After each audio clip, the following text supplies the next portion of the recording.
Good morning, ma'am. Good morning, Vinita. Yes, I'll make you, Nancy, and Ubila co-hosts. Okay.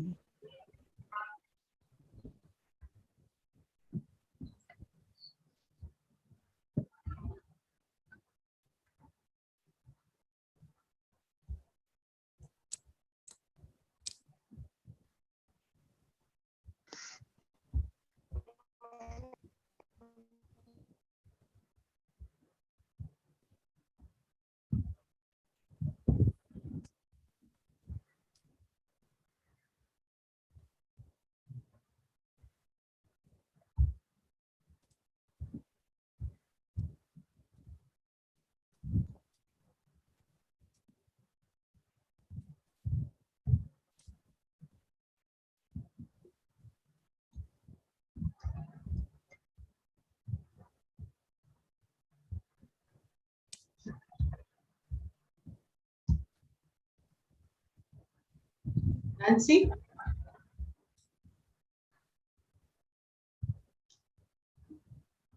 Nancy? Nancy? Yes, ma'am. Can you hear me, ma'am? I can hear you, but when I click more for you, it says remove pin. Oh. I can't make you co-host. What should I do? Keep it on my laptop.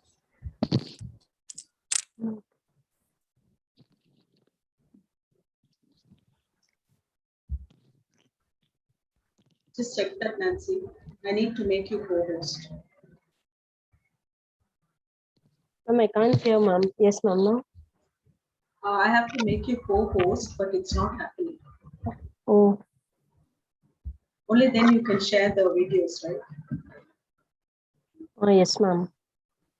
Or you should send it to me by WhatsApp. Okay, ma'am. I'll send it through WhatsApp, ma'am. And try to see what is this. Okay, ma'am. It says there's a pin on your thing. Remove pin, it says. If you remove pin, I can make you co-host. Oh. Shall I say invite?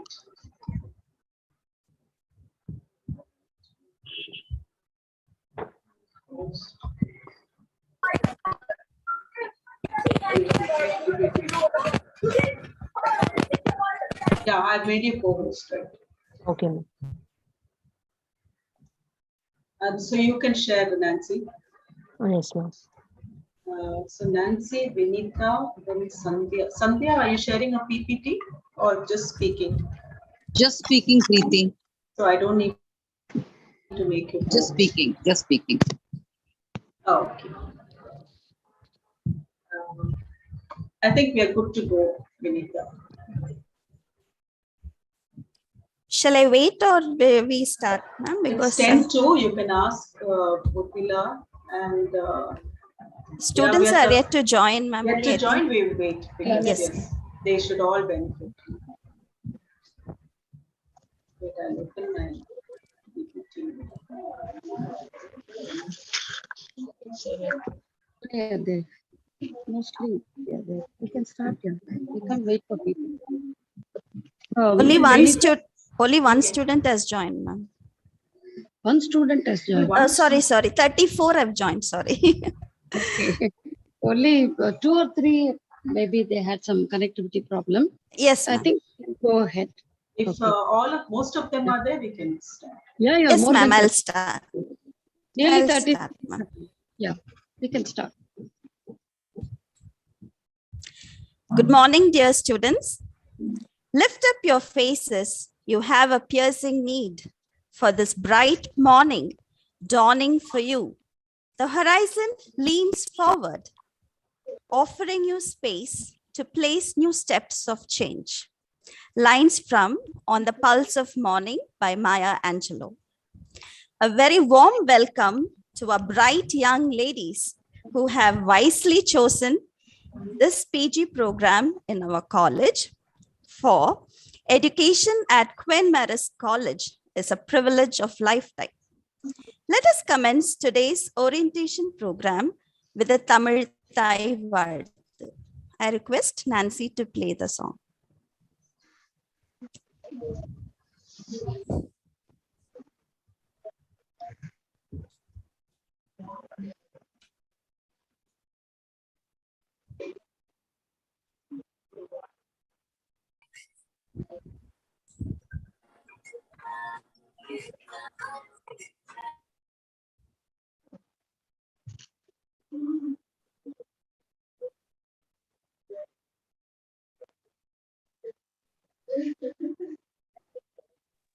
Nancy, there's no audio.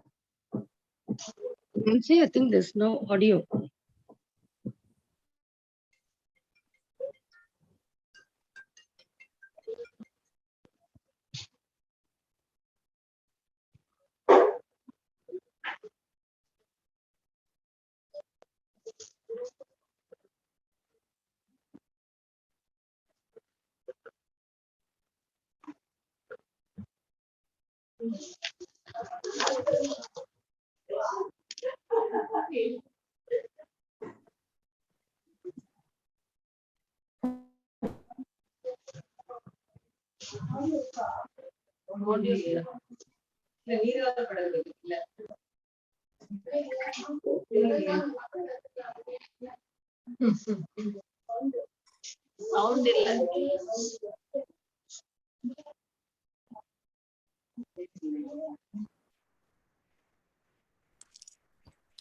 Ma'am, there was some problem with the audio. Shall we go ahead? Yes, we can do.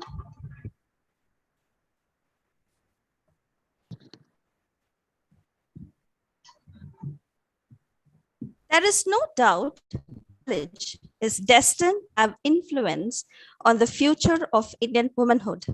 This was the visionary statement by the founder principal of Queen Maris College, Dorothy D. LaHaye. The successive principals have always worked hard to sustain this legacy. In the year 1914, on July 14th, we celebrated the centenary year of this great institution, which has molded and shaped countless young women over the years. Our head of the department, Dr. Maria Preethi Srinivasan, being a visionary leader, has very beautifully captured the quintessence of education and the spirit of learning at Queen Maris College in the centenary anthem. I'm sure that when you listen to this centenary anthem, you will be infused with boundless positive energy, and that you will all take a pledge to continue this rich legacy of the college. Madam has also composed the music and has beautifully sung the song. I request Ms. Nancy to play the centenary anthem.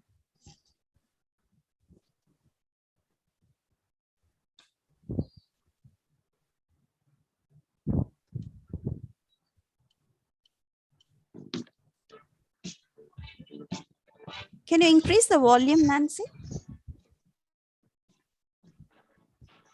It's a brand new day, it's a great new dawn.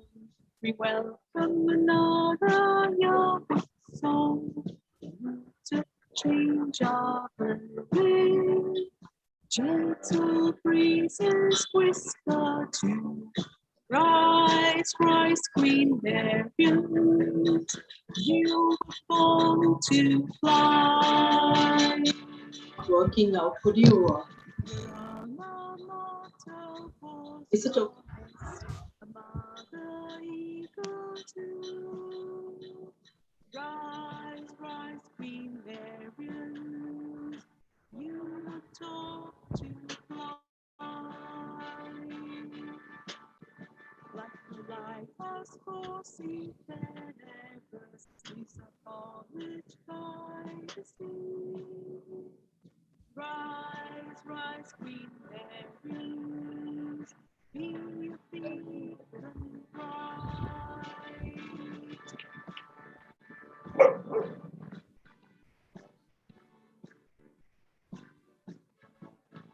It's a brand new day, it's a great new dawn. We welcome another year with song. Rise, rise, Queen Marian, you were taught to fly.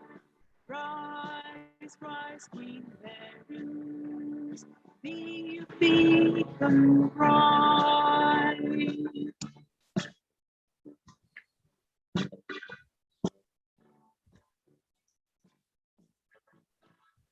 Were sheltered by the shady tree, their arms reached up to the sky.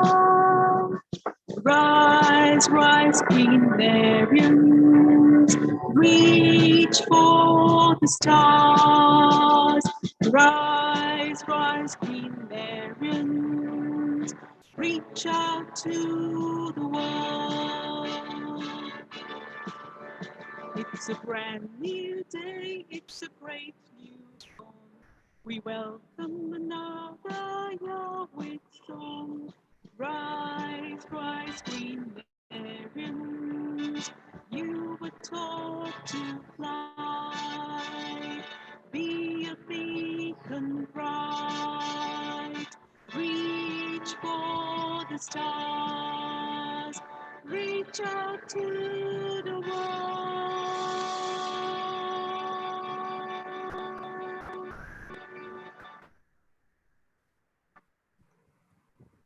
Thank you, Nancy, for playing the centenary anthem. I hope all enjoyed the beautiful song, and the stunning visuals that you saw in the video are all the photographs captured by our MPhil student, Ms. Abhisha.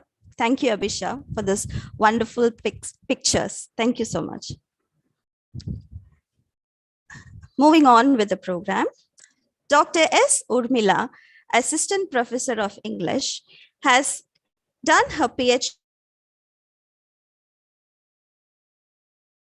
characters in Valmiki's Ramayana and Homer's Iliad, a comparative study. She has 25 years of teaching experience. Madam is a professional soft skills trainer. She has worked on the textbook Professional English for Tamil Nadu State Council for Higher Education. If you have been watching Kalvi TV, I'm sure most of you would have seen her giving the lectures on Kalvi TV. She is also a poet and has keen interest in Carnatic music. So students, you're really lucky to have a multi-talented person as your tutor. I request Dr. S. Urmila to deliver the welcome address. Thank you, Vanita, for the wonderful introduction to the institution, playing the centenary anthem, and also for your kind words about the tutor. So it is indeed my pleasure to welcome the principal madam for her virtual presence. She would love to be part of any program that is being organized on the campus, but today she's got various programs to attend to, and she was not able to make it for our program. Indeed, we always feel her virtual presence because she has been the guiding light for all of us, a kind of moral support for all that we do on the campus. And I would like to welcome Dr. Maria Preethi Srinivasan, the head of the department, quite respectable and lovable too, and for her constant motivation. As Vinita said rightly in the beginning, she has been a motivating factor for all of us, and she is a visionary leader. And it goes without saying that she wants to exhibit professionalism in everything that she does. So we are very happy to have such a visionary leader as our head of the department. And with technology and with online programs, we were able to do quite a lot. And she has actually spearheaded a lot of clubs for department, and it is also extended to the entire college, which goes to prove the fact that she wants to bring in professionalism in everything that she does. She wants people to be professional, and be it language or technology, both are equally important now. We speak about information and communication technology, and we speak about communication skills. So whenever I speak about communication skills as part of the program, soft skills program, I do tell them that communication can be looked at in two ways. One is communication as language, and one communication as technology. So in this pandemic situation, all of us were very averse to using technology, but now all of us are well versed with technology, at least to some extent. Some are more well versed, no doubt about it. So we are learning communication as technology, and we are also using communication as language. So these two aspects I would like all of you to place a lot of emphasis on, because as students of literature, we need to know the language. Literature and language are inseparable. So like whenever I try to take a lot of papers like language related papers, because I feel literature is expression basically, which calls for a lot of mastery over the language, both spoken and written language. So with this kind of introduction, I would like to welcome um, our principal madam, virtual presence, our head of department, and all the faculty of our department who may be attending this program, but due to their constraint, maybe due to their classes, some of them are not in right now. Maybe they will join a little later. And last but not the least, I would all the students, the 35 students who are the chosen few, actually. So as Vinita also pointed out rightly, they should be very proud to study in this institution, which is a 100-year-old institution. So we need to take pride. So when I applied for a government job, my mother wished that I get a posting in Queen Mary's College, and her dreams actually came true.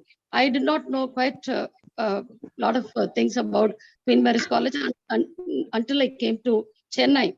But after coming to Chennai, my dream was to join Queen Mary's College, and God willed it. And we are really having a wonderful time here, but for the infrastructure and a little bit of inconvenience here and there, we are doing great things in this college. An institution is important. We have to be loyal to the institution, and we are going to get the degree from this institution, and getting our service to this institution, we need to give back to the institution in a great way. So that is why we are here, and you have to put your heart and soul into whatever you're doing. And you've chosen, nobody forced it on you. At least at UG level, things could have been different for you. But here at PG level, you already have a focus. And with proper direction, you will be able to reach your destination. And I would like to just make a point here. I will not take much of your time. I would like to say this famous phrase, okay? Being is becoming. I always say that in my soft skills classes. Being is becoming. If you want to be somebody, you have to become somebody. So in order to become somebody, you need to equip yourself with a lot of things, especially the three important things which I always emphasize: knowledge. In order to develop your personality, you need to have knowledge of the field that you're going to pursue, and also the skills, which are very much necessary in order to impart that knowledge. We are going to use that knowledge for something, for our own personal growth and for the development of the organization or the institution and also for the growth of others around us, and also for the environment. Let me take add that also, because environment is very, very important for us, for our survival. And you're all placed in the campus, which is surrounded by greenery, and you have the beach. Okay, what else is required to inspire you as students of literature? Okay, so the very environment will make you learn. So that is very, very important for learning, I feel. And being is becoming, please remember that. And all of us have done that. It's not even though people say that leaders are born, poets are born, sometimes poets are made, leaders are made. So it is very much possible that we acquire that knowledge, and we also learn those skills, and also with the right attitude, we will be able to achieve great heights. No doubt about it. And as I mentioned earlier, let us have a professional approach to everything that we do, every small thing that we do. And this is very much reflected in the way today's program was conceived by Dr. Maria Preethi. We had a discussion after all the admission process was over, and we were able to immediately get brainstorm all the ideas, put all the expertise together, and try to design a program. And she's gone an extra mile to get the videos and also the invite. Okay, everything goes to prove that professionalism is what we are actually trying to achieve. So this is what we expect our students also to do. Okay, in the course of the 2 years that they are going to spend. 2 years will go off in a wink, no doubt, but you'll be packed with a lot of activities and programs, and it will be very demanding as PG students. So you have to put your heart and soul into the whole thing, and try to take it in your stride to achieve great heights for yourself, and also in turn you're going to contribute to the society. So it is indeed my extreme pleasure to invite our head of the department, Dr. Maria Preethi Srinivasan, once again, and all the faculty, all my friends in the department, and all my dear students. And I'm going to be the tutor for your class for 2 years. We learn together, we grow together, and we achieve together. Thank you very much once again for the great opportunity, Dr. Maria Preethi. And I would like to hand over the session to Dr. Maria Preethi Srinivasan. She will be engaging you for a long session, I hope, because she's going to give you an overview of the entire curriculum. So please be very alert and attentive to get as much as possible from her session. Over to you, Dr. Preethi. Thank you, Dr. Urmila. And at the outset, let me tell you, dear students, that you have already got a sample of a wonderful tutor that you have. And I thank Dr. Vinita for waving off this, flagging off this program with her beautiful comparing, and all the thoughtfulness that Vinita has in planning a program. May I take this opportunity to appreciate. And students, so you have an idea of the team that we have at Queen Mary's College, the Department of English, Queen Mary's College. And you would have understood from the way we have put the invite together what is our vision for you. So everything has been upbeat from the morning, beginning with Vinita quoting from Maya Angelou and about a new start, and the most beautiful lines from that poem, One Morning by Maya Angelou. And Dr. Urmila, as you could see, is an excellent communicator. And in a short, in her brief address, she has literally wrapped up everything. It was so comprehensive, all that she said. So probably you might have to return to this video to once again reinforce the values that she has brought across this morning to you.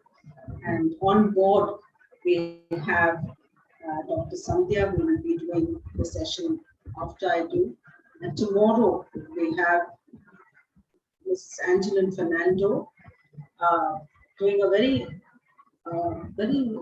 nice topic where she is taken the she's addressing you on learning as a way of life, and that again shows that we at Queen Mary's College are not only concerned about degrees and exams, but being learners all through life. And that's one of the things that happens in the Department of English.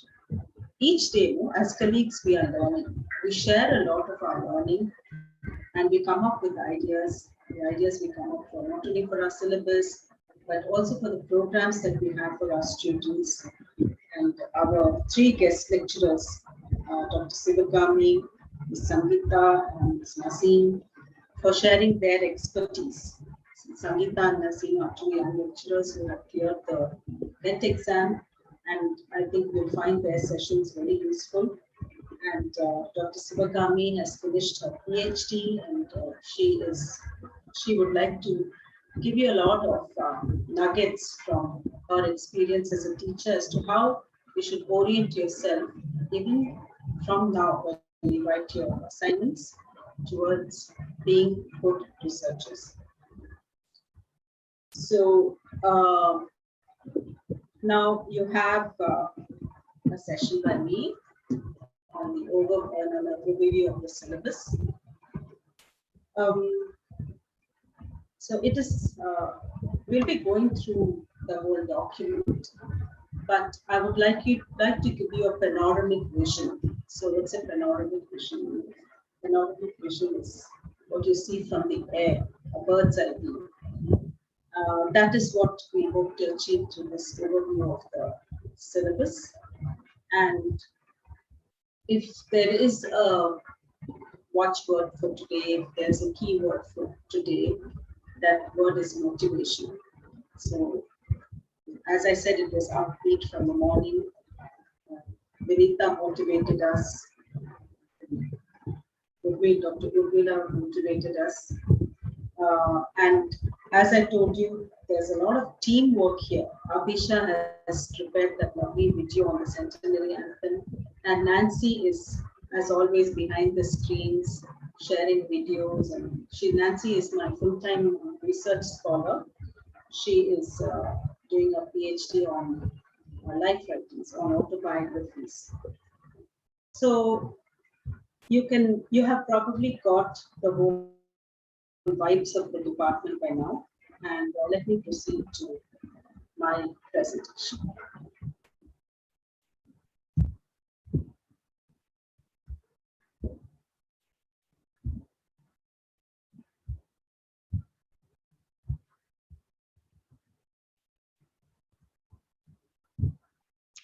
Are you able to see the screen? Are you able to see the screen? Yes, ma'am. Yes. Yes. Okay. Yes, ma'am. Okay. So as you know, we the first semester has the conventional British literature oriented papers, Chaucer and the Elizabethan age, Romantic age, Victorian age. All these things are covered in the first thing. And English literature as a program still has its colonial hankerings and nostalgia, and it's still rooted in British literature. So that is acceptable to a certain extent because English comes from England.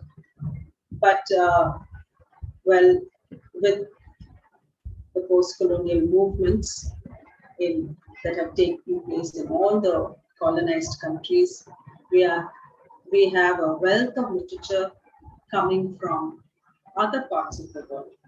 So that's due to the post-colonial writing back to the empire.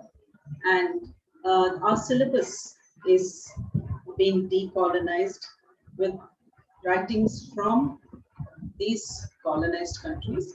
It is also being enriched by writings from other parts of the world. Okay? So, which are not necessarily having that colonial connection. What could probably be our focus when we begin this journey?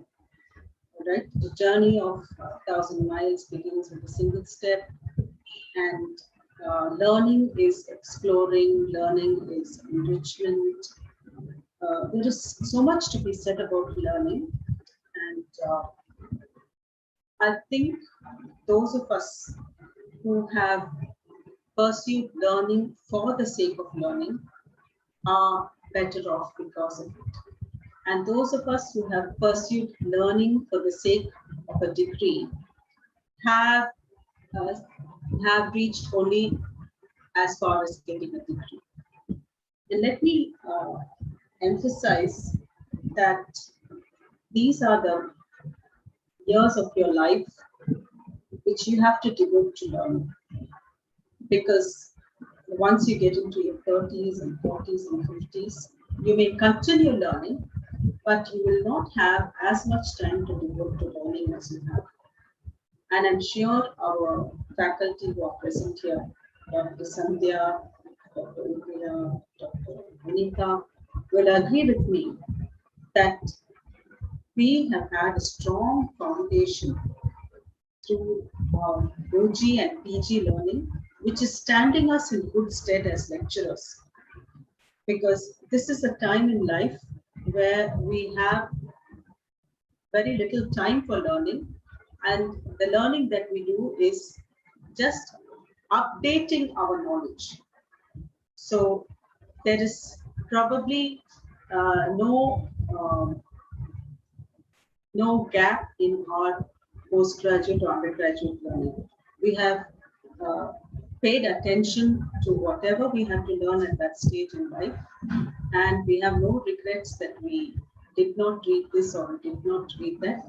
We tried our best, we tried to enrich our knowledge, and we're so grateful that we went the extra mile at that stage in life, and that is what is giving us the professionalism that Dr. Uvira was referring to.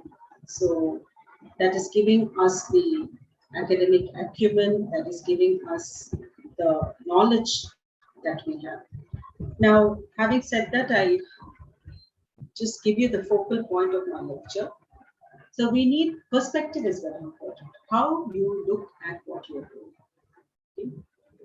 The way we are going to go about our learning. So let's get oriented and get our focus right. So are we here just to get a degree? Are we here just to cover the syllabus? You know that cover the syllabus is like a euphemism. Covering the syllabus, it's like almost burying it, wrapping it up and storing it away. No, but our learning should get into our bones. Okay, we should imbibe it. We should assimilate it. Actually, there's a lot of things that imagery that is related to digestion. The word assimilation means when you read, if you assimilate what you learn, there's an intake, and then it goes entirely into your system, into your blood, into your bones, and it is the energy that you have. As Uvira Madam was saying, it's being is becoming. Being is becoming, and I'm very happy that she struck that chord with you, and she kept that as the keynote. She kept that as the keynote of today's learning together. So we are all in a quest, and it's so nice that we're learning together, growing together. And I just put these lines together to give you an orientation about what literature is. Literature is about people. People come from places. Places have landscapes. People have mindscapes. People have history. And it is no different with people's stories. People's stories are also history. Places are people, and to people, place is about being and belonging. If you have to plot life along two axes, the two are time and space. And that is why you can't separate text from context. So let me explain this to you. Something, and it's very simple and it seems very obvious.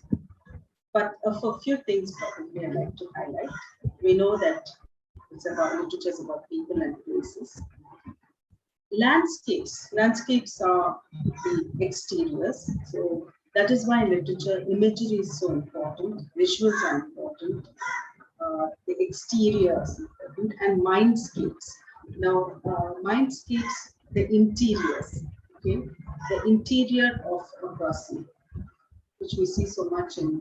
It's not necessarily that you see it in Virginia Woolf's writing, but all literature, all your fiction or poetry is about what goes on in people's minds, feelings, thoughts, fears, hopes, anxieties, ambitions.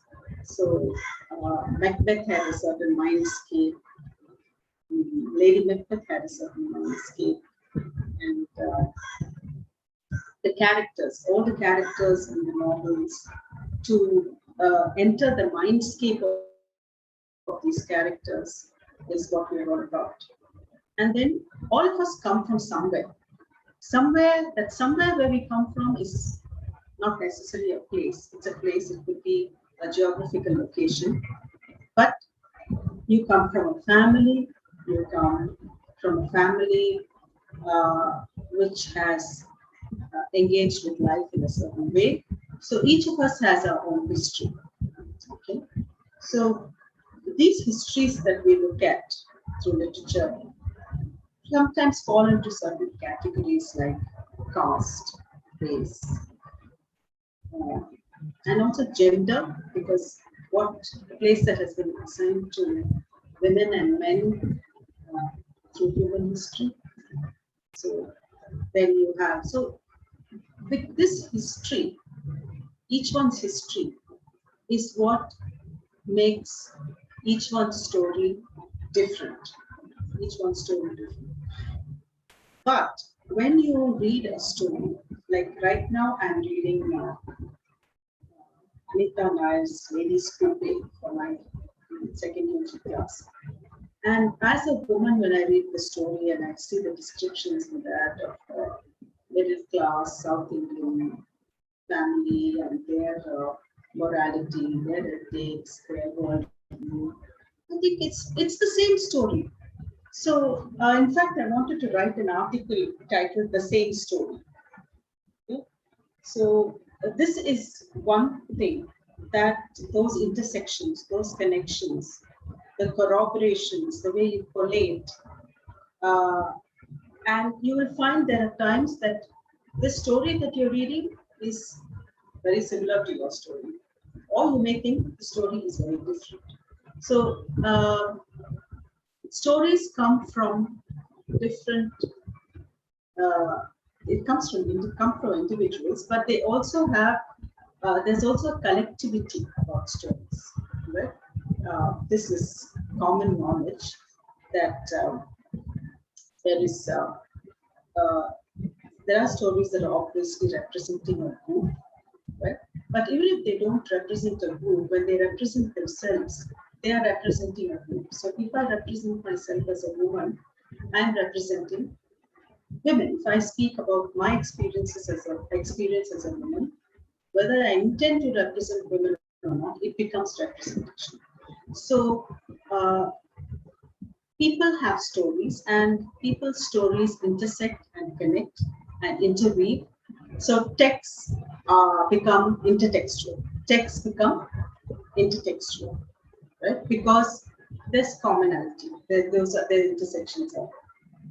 And A place is what it is because of the people in it. All right? So people's physiognomy is there, the way they look, the color of the skin, the color of the skin, their features, their height. So probably in the Northeast, you have people of a certain physiognomy. In South Asia, in people in China and such countries, or in European countries, you have the Caucasian blonde hair and blue eyes.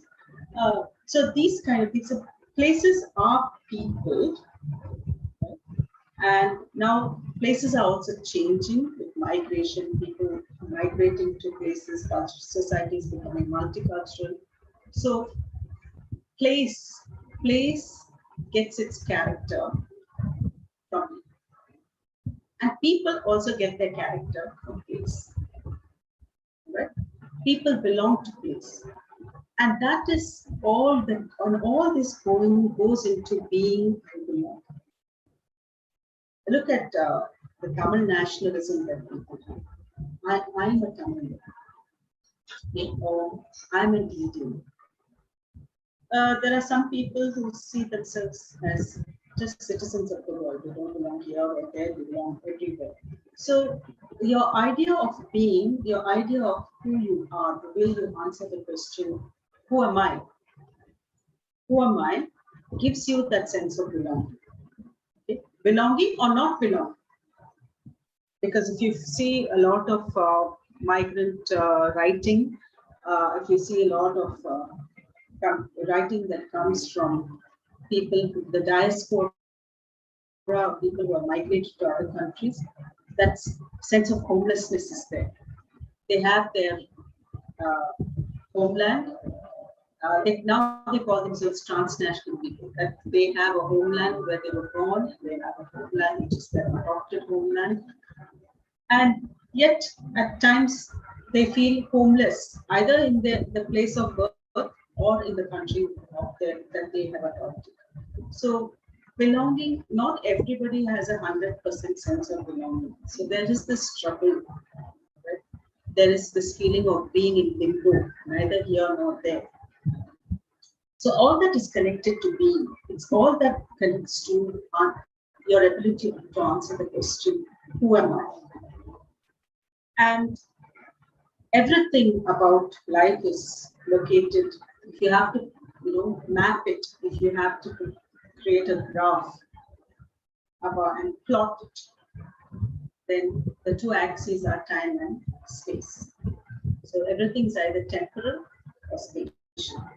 You locate your study of literature in a particular period, or you locate it in a certain space, in a place, a geographical place, like Nancy is doing with her autobiographies. She's looking at spatiality, right? And she's looking at historiography, so she's looking at time. So time and space are two axes, and that is why you cannot separate text from context. So this is the orientation. This is the orientation that I want to give you towards your syllabus. Do look at landscapes, mindscapes, histories, historiography, belonging, that is identity, representation, text, intertextuality, context. So Sivagami will be talking to you about looking at your assignment as a research paper. So if you get this orientation about literature,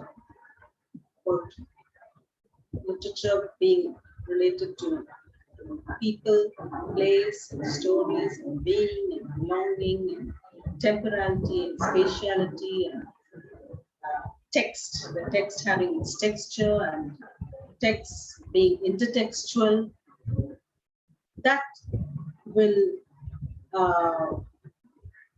enrich these few lines will definitely enrich your mind, and you will now have the wherewithal to look at the texts that are described in your syllabus because they are so diverse. The diversity in the text, the diversities of histories, the diversities of places, and where people come from, where the writing comes from, what is the experience that it comes from. Right? So this diversity you will be able to appreciate and respond to through your assignments and find research interest also. Because your research interest is that part of your inner being. Urmila Madam spoke about being. That part of your inner being which helps you to grow as a person. So what I've seen with Urmila Madam and Vinita Madam and myself, what we share in common is our love for the students and looking at different ways to make learning effective. So you may put that into ELT or soft skills, but it's not necessarily that way. So we look for ways to make language learning innovative, literature learning innovative, and in terms of research also, we have our research interests, which deeply connect with our own quest in life. In the papers that we write, the books that we read, the research that we have done in the past, the research that we are doing now, the kind of programs we organize for our students, it's all around what we ourselves are looking for in terms of our learning experience, not learning experience, wanting to learn, wanting to grow. So, as I told you, literature is very much rooted in the British literature, and we can broadly say that some of it comes from Scotland, some of it comes from Ireland, England, Wales, and the Irish and the Scottish give you that Celtic feeling. So I don't have much time to talk about the Celtic aspect, but you will see that it's so when you read the poems of Seamus Heaney, you read the poems of W.B. Yeats. So you know about when you read about Sydney's experience of in Ireland and how he wanted to come back to England. All these things tell you, and how Ireland and Scotland have this political connection with England, but not a cultural connection. Okay? How there is so much resentment that they harbor against England, and culturally they have their separate identity, but politically they are together and they form the United Kingdom. Now, so here itself, when we study the British part of literature, we get the different flavors. All right, you get to taste where people come from and the different histories, right? And the different geographies as well. The Scottish Highlands, and when you look at Irish literature, there's a lot about the sea. So Irish songs, Irish literature is very strongly connected to the sea, and Scottish literature is connected more to the Highlands.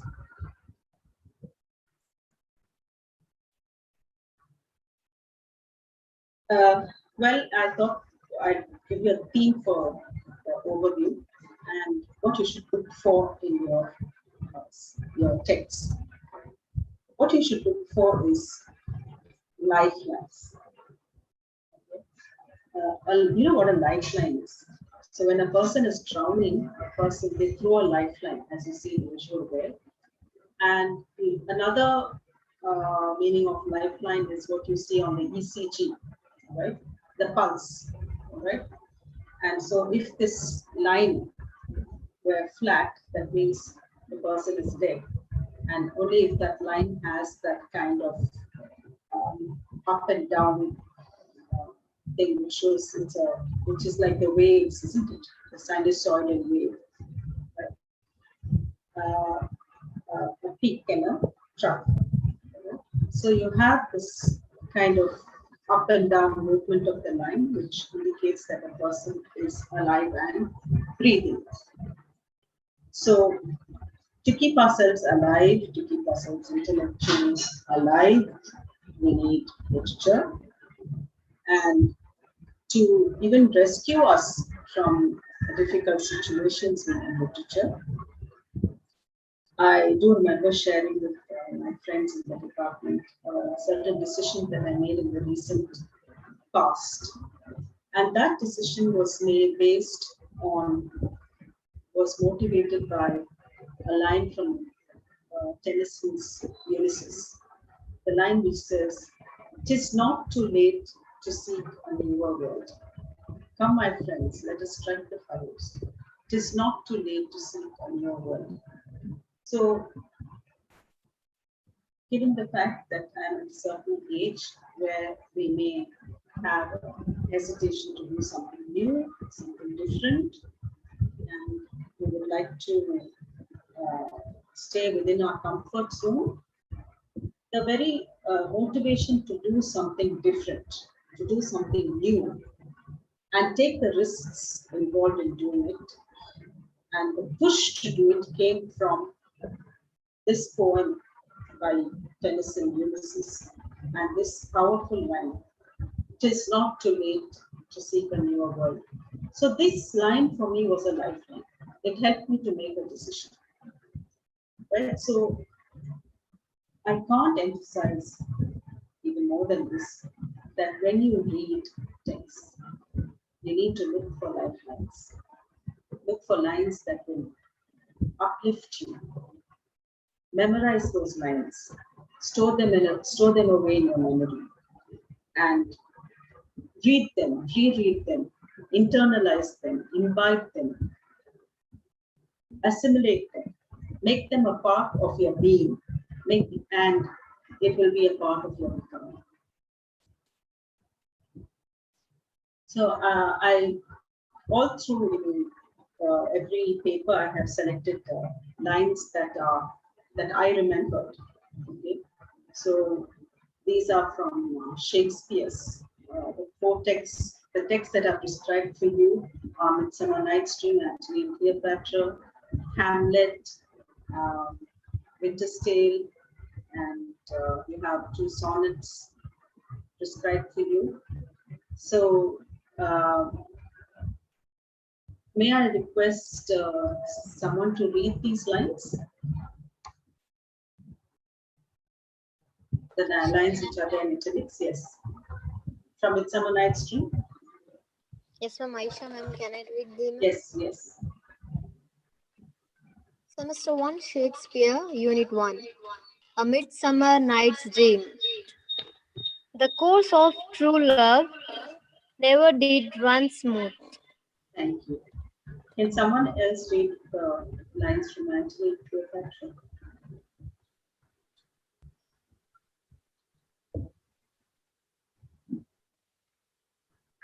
Ma'am, can I? Yes. Unit 1, A Midsummer Night's Dream. The No. course of Unit 2. Unit 2. Unit 2. Antony and Cleopatra. My salad days when I was green in judgment, cold in blood. Cleopatra, Act 1, Scene 5. So, many people use the word salad days when they refer to their youth. Now, this is where you get that idiom from, salad days. Unit 3,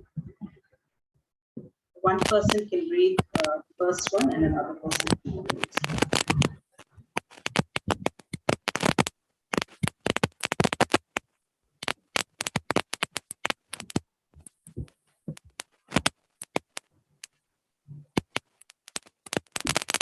Don't waste time, girls. Anyone ready? Or shall I move on? Can I again, ma'am? Yes. Unit 3, Hamlet. You need not say unit 3, just Borrower read the or lines. lender B. Yes. Neither a borrower nor a lender B, for loan of losses both itself and friend, and borrowing dulls the edge of husbandry. Next, Colonial somebody Act else. 1, Scene 3. Polonius. Okay, next one. This Somebody else. above all, to thine own self be true, and it must follow as the night the day.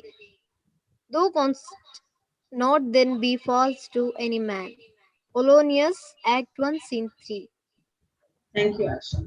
So these words were part of my knowledge given from my childhood because my parents used to quote these lines. My father and mother, we didn't have too much, we were not rich, but they were very clear that we should not borrow money. Right? And we should not lend money also without proper judgment or discernment. So even when from the time I was maybe 6, 7, such a small girl, I have heard these lines. Neither a borrower nor a lender be. And then as I grew up, I heard these lines in my home. To thine own self be true. This above all, to thine own self be true. Yeah? So see how these lines go so deeply into our consciousness. And for me, this principle, do not borrow money, has been ingrained in my psychology so deeply that this is a piece of advice I give to many people. From Sonnet 18, I like these lines. Rough winds to shake the darling buds of May, and summer's leaves are too short a date. The imagery is very powerful. And from Sonnet 30, but if the while I think on thee, dear friend, all losses are restored and sorrows end. Very beautiful, intense line about friendship. At the Augustan age, where the lines I remembered, apart from a few other things, was a quibble to Shakespeare was a fated Cleopatra. Shakespeare, if you look at all his writing,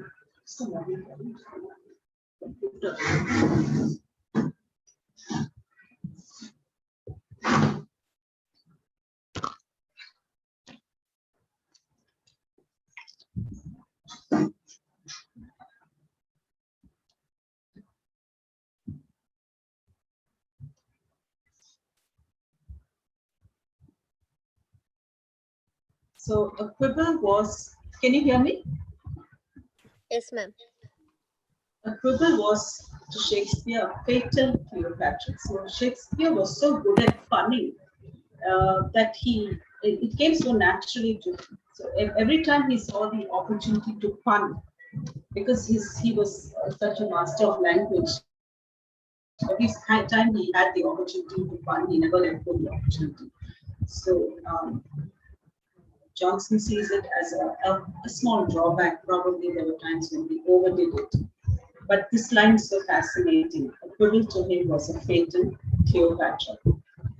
We also from this we get that expression fatal attraction.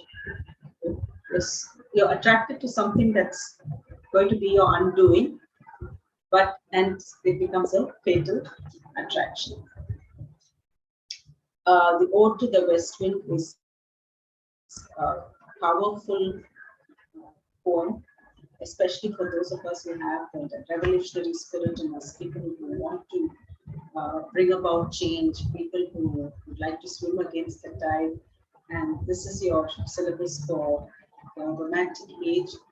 And though we are decolonizing the syllabus, I personally feel that some of the great lines, memorable lines, and lines which inspire us come from British poetry. especially the Victorian and Romantic age. This is purely my personal opinion. This prayer that he makes to the west wind, make me thy lyre even as the forest is. What if my leaves are falling like its own? Make me thy lyre, the instrument. And then William Blake's the tiger. Okay? He asks the tiger, did he who make the lamb make thee? So they have 2 poems there, and these lines are from the tiger. And you will always find in Blake's poems this kind of pairing, the lamb and the tiger.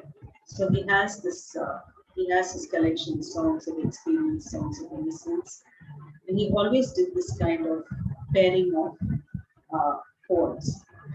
And this also reminds me a lot of animal poems. Later on, you'll have Ted Hughes also.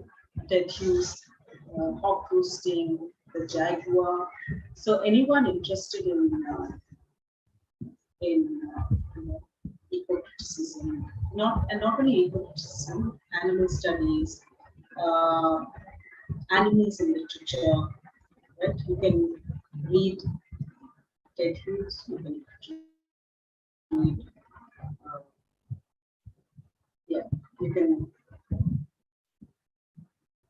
Blake, and here the animal is used for in a metaphorical sense. But there are people who have written about animals like James Eliot, All Things Bright and Beautiful. He's written 4 novels about creatures, and Gerald Darwin. Right? Many of you may be maybe very drawn to the world of nature. And so you can indulge in a lot of literature in the romantic period with a lot about nature. And now both the romantic and the Victorian age, they have a lot to do with revolution. French Revolution being the background to romantic literature, and then Victorian literature, and Darwin's publication of The Origin of Species, and the loss of faith, the shift from faith to science, right? Where religion was ruling the mindset until now, and that there was this loss of spirituality, but more emphasis given to reason, rational, logic, science. And it's very interesting to engage with literature of the Romantic and Victorian age, just to get this feeling of, science versus religion. And you see that so much in Tennyson's writing. And Browning was a man of great faith. And Fra Lippo-Lippi is about this painter who is a friar, and he's asked to paint saints all the time. He has to paint saints with a halo around them, but he escapes from the monastery, and he wants to engage with people on the street, and he wants to experience life outside the monastery. So his frustration at being at the cloistered life, you see. So science and religion, these whether these are at loggerheads with each other or not, whether they complement each other, is a very interesting topic that you can even look at in terms of your research. And then Wuthering Heights, Tess of the D'Urbervilles. It's about women, about the passionate feelings that they have, about feelings of love, and the social context in which they lived at that time. So, Tess is a tragedy, how this very beautiful girl becomes a murderess. She murders Durgavik, and uh, how the family is reduced in their circumstances, though they have an aristocratic background.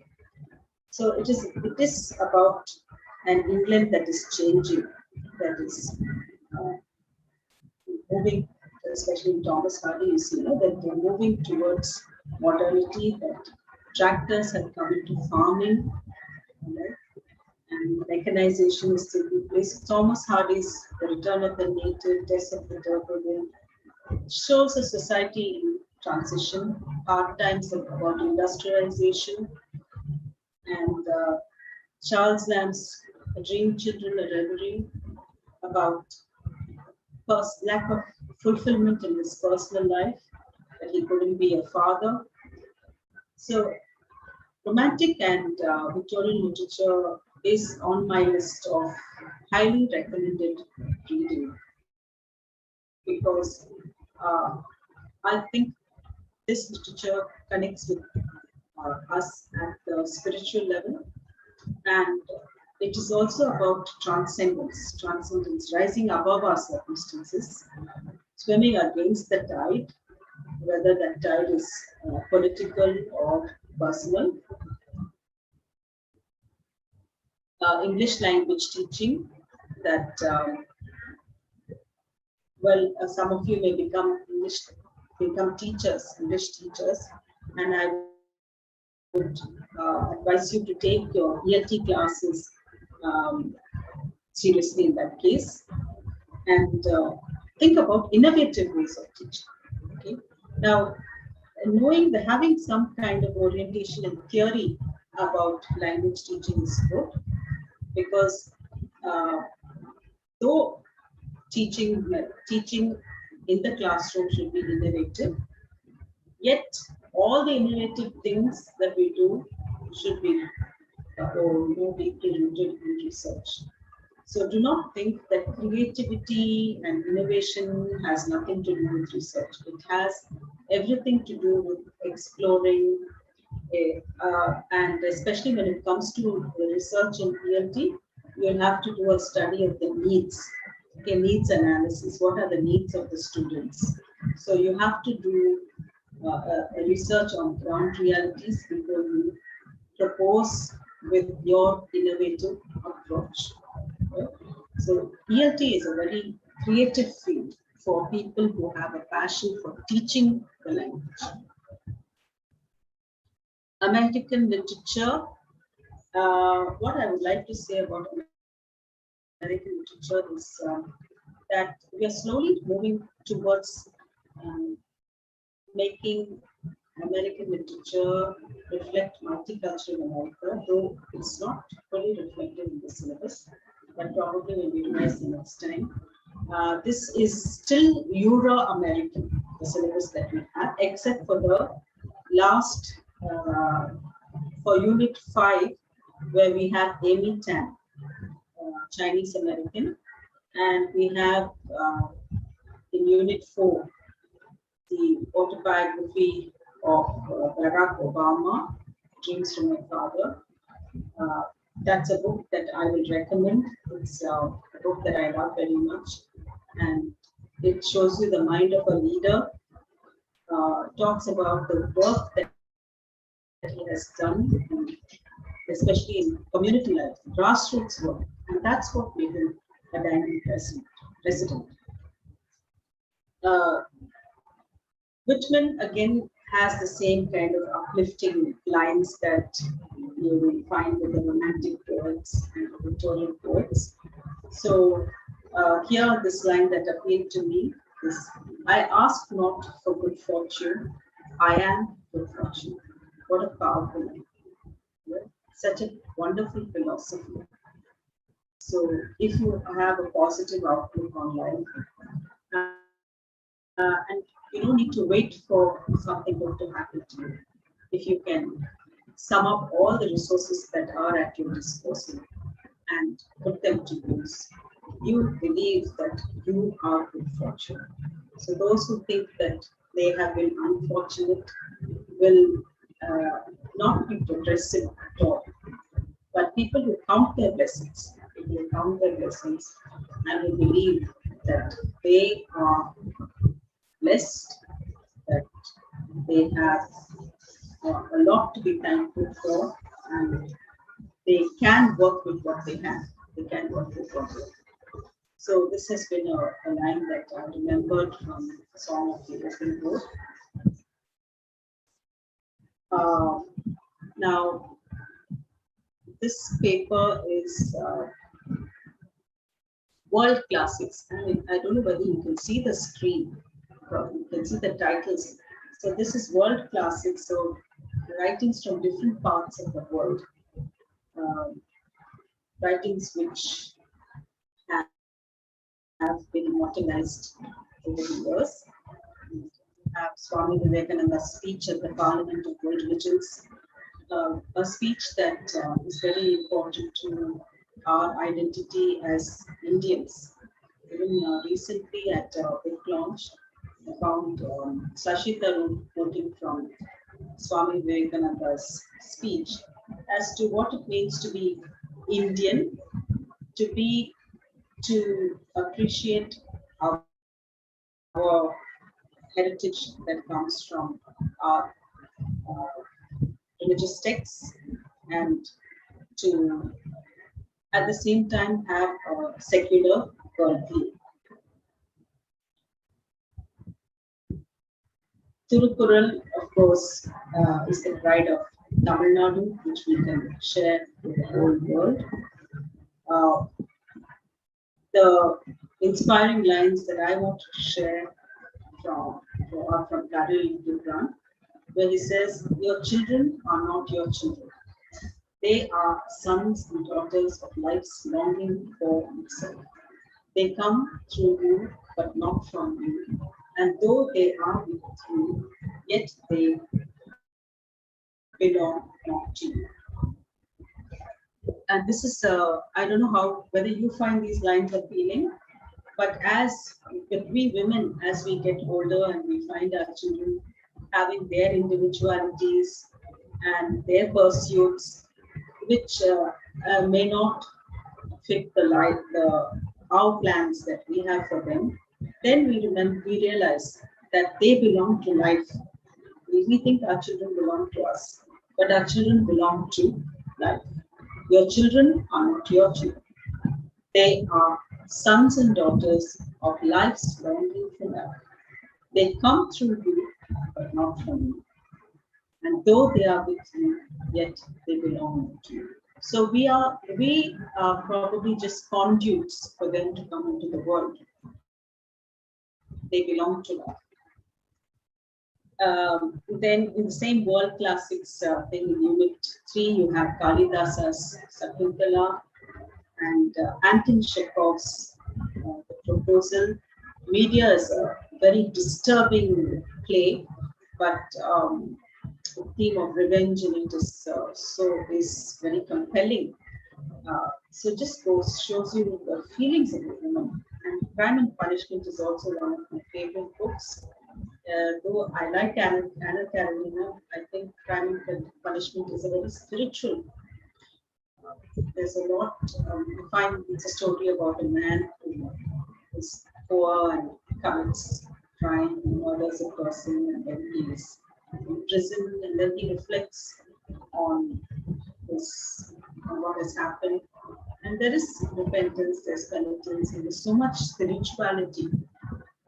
He is slated, and then he finds love also.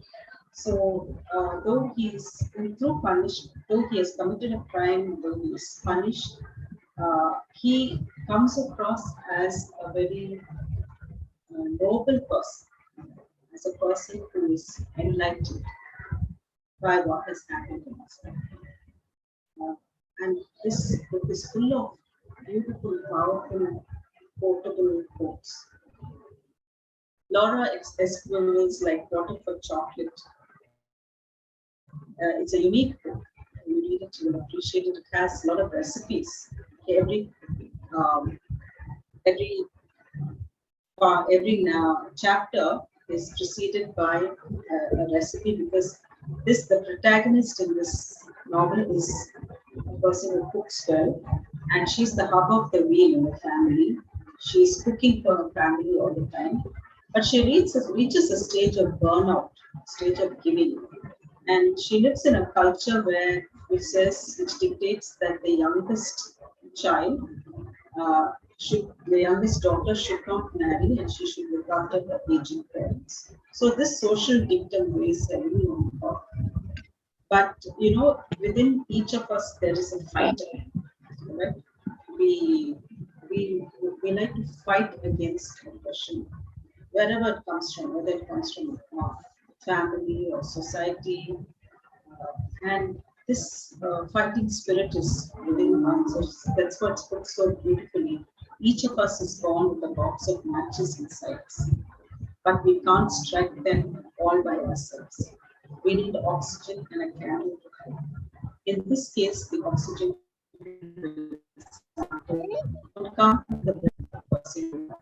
The candle could be any kind of food, music, caress, word or sound that engenders the explosion that lights one of the matches. Um, these are such profound lines. As I said, there's a fighter in each of us. But have you noticed we cannot fight unless we get some support from somebody? It's very rare that people wage a lone battle.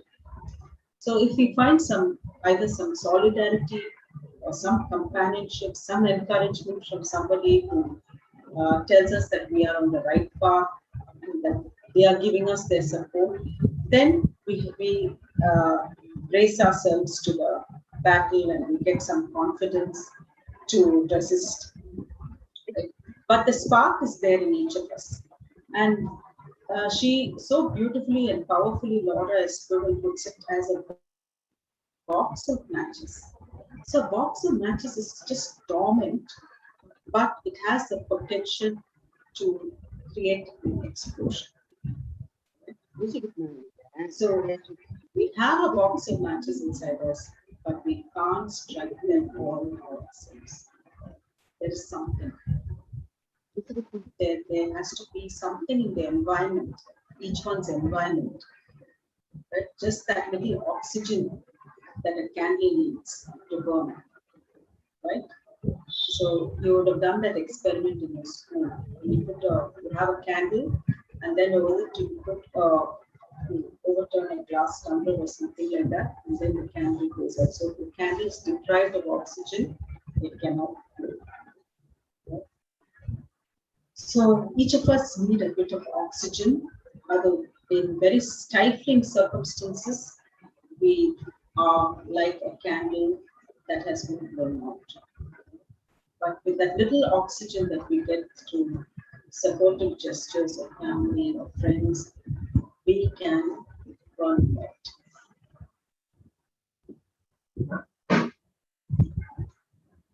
So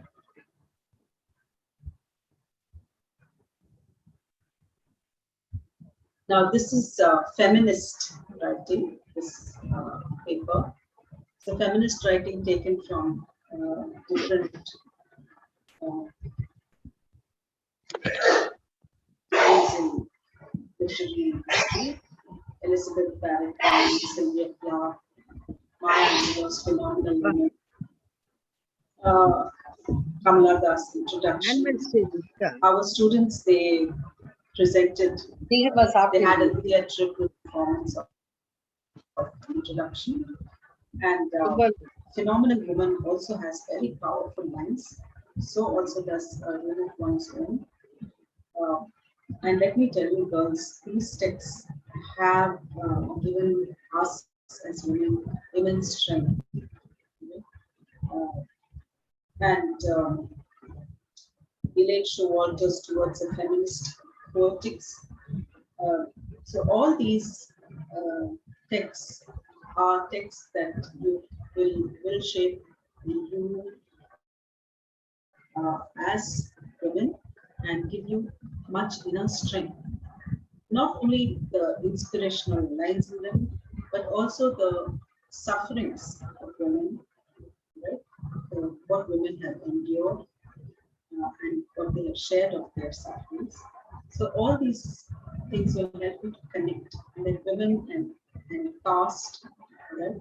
We see in Mahashweta Devi's writings how they're doubly impressed by both caste and being women. Green literature is the forte of Sumati Madam. She's doing a PhD on criticism. Well, I do remember a few beautiful texts from this.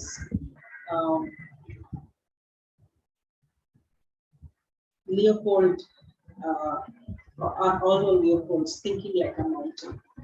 It's a simple essay, very simple essay about a moment when a man who has hunted, who has shot down a wolf, cannot forget the eyes of the dying man, and in those eyes he sees a fire. Right? And it's the whole essay is about biodiversity, about about maintaining the balance, ecological balance, the presence of wolves and the presence of deer on the mountain and the vegetation. So with the killing of wolves, the deer multiplies, and with the deer multiplying, the forest is the vegetation on the mountain is denuded because they eat the leaves, right? And so this upsets the ecological balance. And so he through an anecdote of what happens to a mountain when you kill the wolves, right? But through that little illustration, he puts into perspective this concept of biodiversity. And so here we have a whole plethora of writings. We have the theoretical and creative writings. The boat ride along the Ganga by Daruwala tells you about the pollution that is there. And C.K. Jama's Mother Forest is about an Adivasi lady writing about what the forest means to Adivasi people, why they prefer to live in the forest, have a small piece of land which they cultivate without disturbing the natural resources. They cultivate some pepper and everything without cutting down trees and without disturbing the environment. She talks about the plantation economy and how the coming of tea estates has resulted in the dispossession of Adivasi people, and they've been reduced to poverty. And she talks very clearly about not wanting to be a part of the mainstream. They do not want empowerment that comes through education, through reservation and jobs. Okay, the ST quota that you have is taken by the government as a token of, as a gesture and a token of goodwill towards the Adivasi people. But that's not exactly what the Adivasi people want. Being mainstream will definitely work against the rights of the Adivasi people. So land for the Adivasis, that is the theme of Mother Forest. Okay? Land rights. This paper is on motivational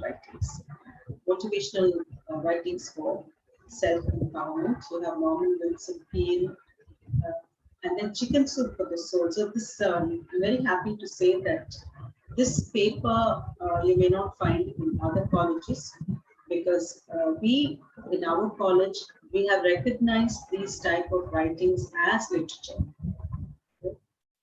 Usually motivational writings are just taken as non-fiction and they're taken as not literary pieces. But we felt that our students need to read, especially when they are young, when you are 21, 22 years old.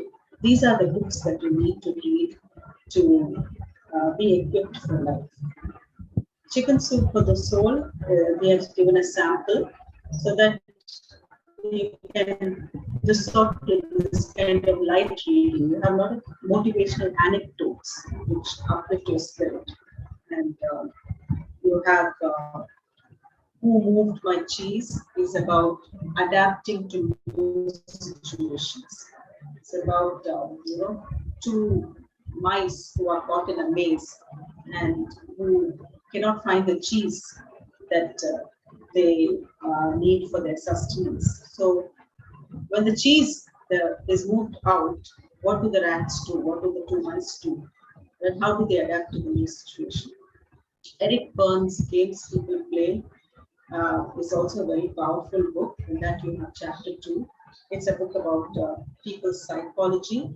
And Brené Brown, you can look at Brené Brown's talks, TED Talks on the YouTube. So we have prescribed one chapter, but I would encourage you to listen to Brené Brown on YouTube. Edward de Bono's 6 Hats, 6 Colors from the 6 Thinking Hats. Edward de Bono is, he encourages you to think out of the box, okay? He's one of the earliest people to suggest that we should not think laterally, that is in a linear fashion, all right? Go from 1 to 2 to 3 to 4.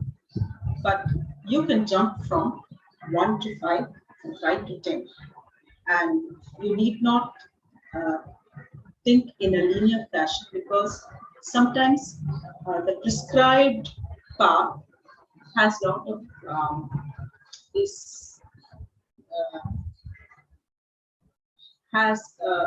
you probably waste time in procedures, right?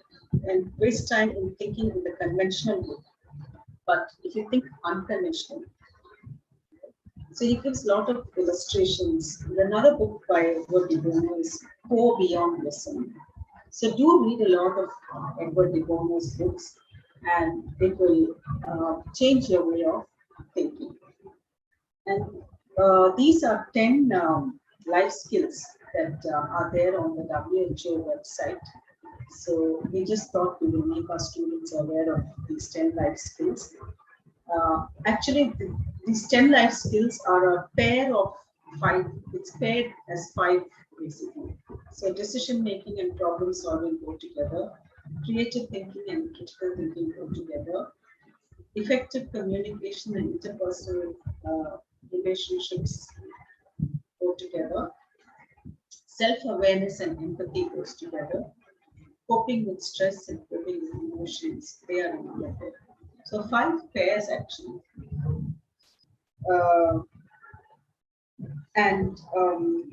Well, this has been put together by some professionals, by psychologists, as the 10 core skills, 10 life skills that students, so educationists are encouraged to focus on these skills. So it is a part of the UNESCO United Nations Education and Social Organization, and also part of World Health Organization.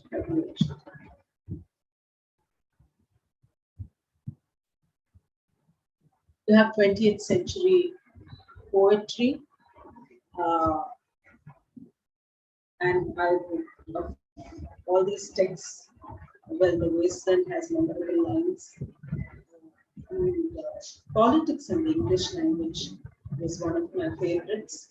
And the driver's seat is also a favorite text. A very nice feminist text which talks about women being in charge of her life. So who is in the driver's seat is a very important question. Saint Joan is again another inspiring woman who, you know, the story of Saint Joan, she was literate, but she was a woman who had a vision, and she led the French army.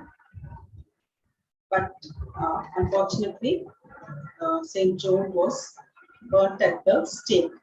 She was considered a heretic, a person who spoke against the authorities, against religion, against the powers. And I still remember one of the memorable lines in Saint Joan is, "Must then a Christ die in every generation?" So it wasn't, it's not enough that Christ was crucified 2000 years ago because of a society which could not recognize a visionary. But this is happening. The crucifixion of people who stand up for what is right is happening all the time. So G.B. Shaw asks, must then a Christ die in every generation?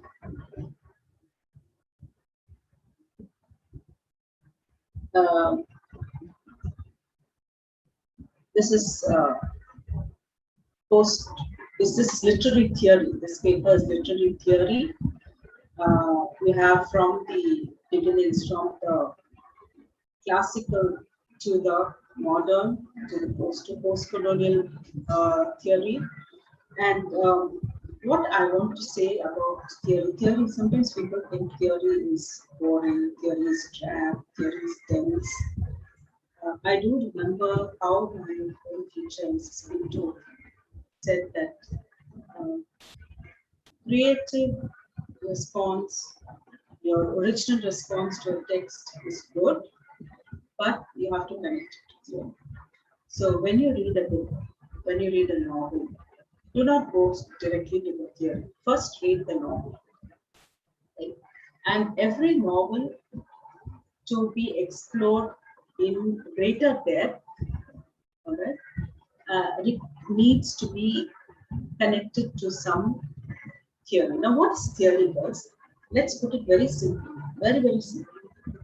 Theory, if you see, can be looked at in three categories. One is theories of reading. Next is theories of writing. Next is worldviews. I'll repeat that. Theories of reading, theories of writing, and worldviews. So if you look at the ancient or the older kinds of literary theory, where they tell you, this is Aristotle says, this is how a literary piece should be. A drama should have these 6 components. Every piece of writing should have beginning, middle, and end. Or then the Greek, people said you have to have the 3 unities, for a play. Now all this is prescriptive. How to write, how to create. So you have theories of writing, theories of reading. You have I. Richards telling how you should do the text.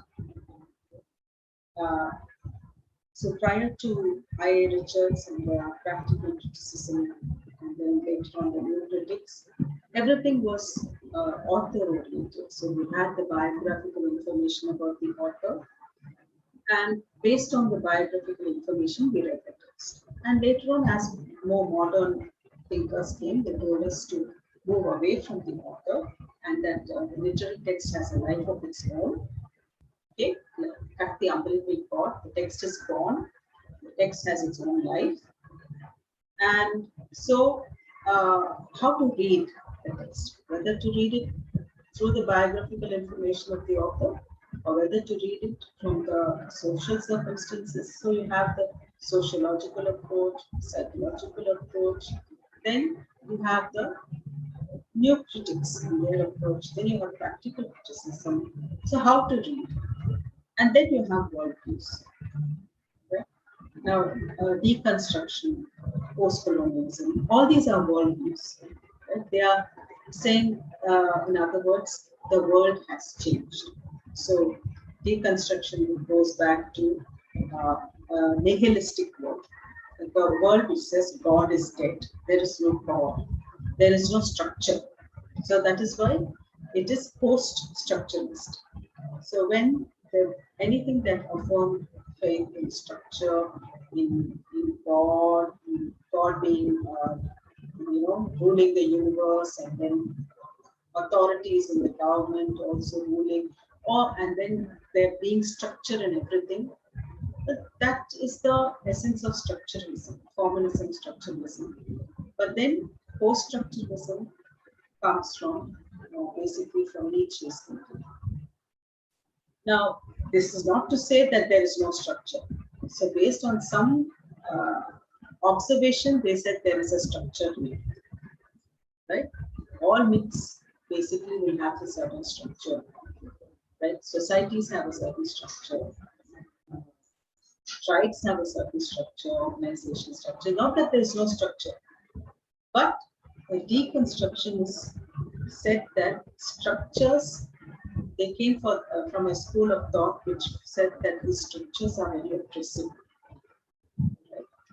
And they brought in this kind of movement of decentering. So these are worldviews. And then post-colonial, now we are no longer, our minds are colonized. Let us be decolonized. Let us write back to the center, to the imperial center. Let us write back to the empire. So new worldviews, feminist worldviews, right? So there are some, they combine the post-colonial plus feminist. Right? You have Inderpal, Grewal, and Karen Kaplan. And you can see from their names, Inderpal, Grewal, and Karen Kaplan, that they are migrants, that they have, they're in America, and they're of Inderpal, Grewal is of Indian origin. So transnational feminism, trying to connect across cultures. And now in post-colonial studies, when you make connections, it is not about intersections. It's not only about commonalities. It's about difference. That is the theme of. That is the bottom line. That is the lifeline of post-colonial studies. Celebrating difference. Celebrating difference.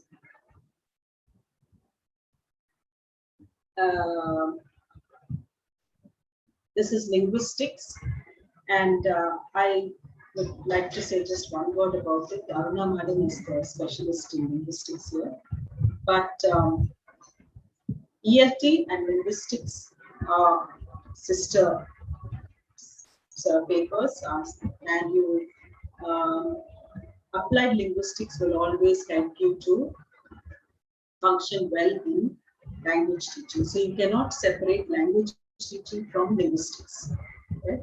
Urmila Madam and I worked on some books, Vinita Madam and I worked, where we always we went for teaching of grammar in context. Okay? So we gave a text, and the text lent itself to teaching certain grammar items. So this is, in essence, applied linguistics. Research methodology, you have a lot of theory about that, and the practical part will be shared by Sivagami Madam. Language and communication, communicative skills,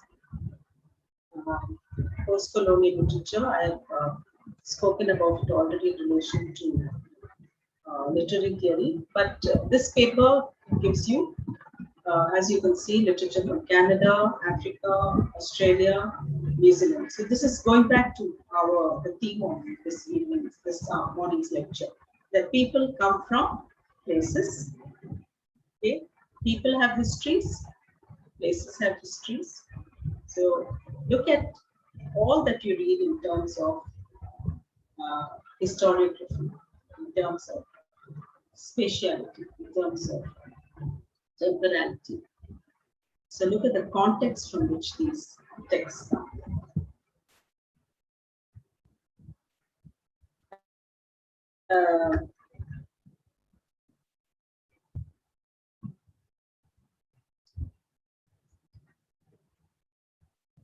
Now,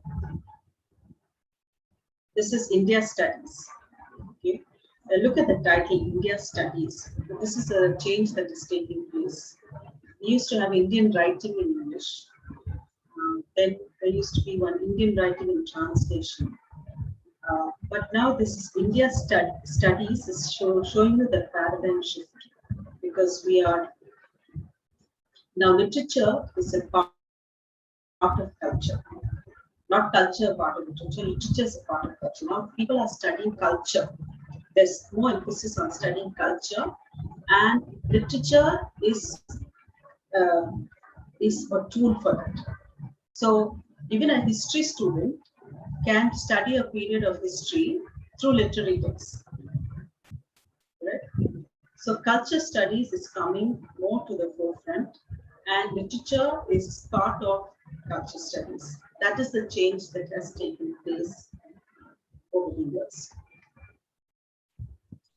So you have Indian writings, and you have, interestingly, Dalit representation is also there. And you have, of course, these Ambedkar's annihilation of caste. Now, this is culture studies. So, as I told you that in your research, you don't need to necessarily study books, novels, fiction, poem. You can study an advertisement. You can study TV serials. Right? We have wrote a book on multiculturalism. There was a paper in that on what kind of serials are coming in prime time. So the idea of what people are viewing, serials like, at one point of time, Chitti was a serial, and then Ippadiku was anchored by a transgender. And there was a feminist reading of these TV programs which were coming on prime time. So this kind of study also you can do as students of literature, because this paper will tell you that we are doing cultural studies. We can study culture, and that a text is a cultural production. So an advertisement is a text. Okay, an advertisement in print, an advertisement which is in the electronic media, which is in a video form. A painting is a text. A film is a text. So being able to, so your analytical reading, when you read, when you are given the, the first principles of interpreting a literary text, students, aren't you taught about imagery? Can I hear you? Do you agree with me? You talk about imagery, dialogue, characterization. Am I right? Yes.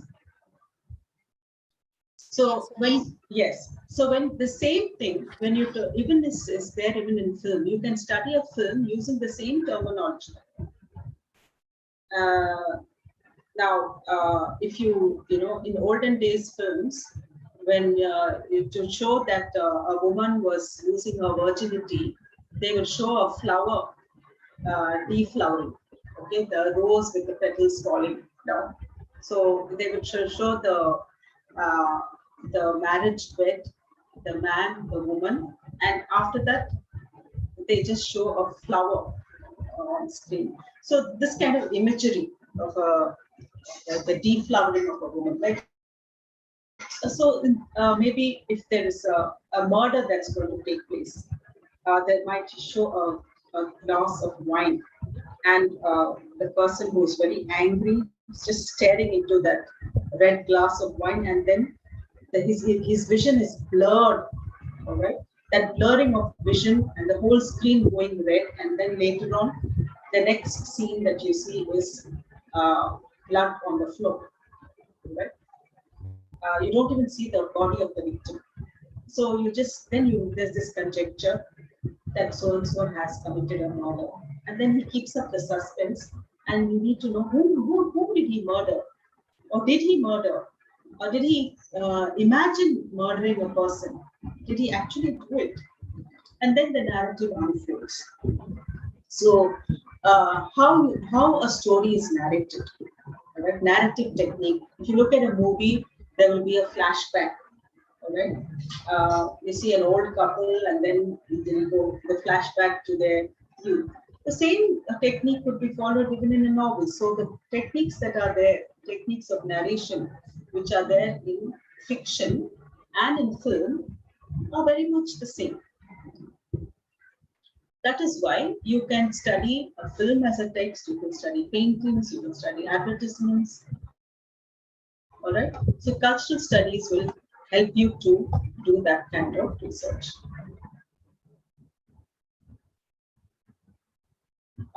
So we come to the last paper, translation studies, a lot of theory on translation,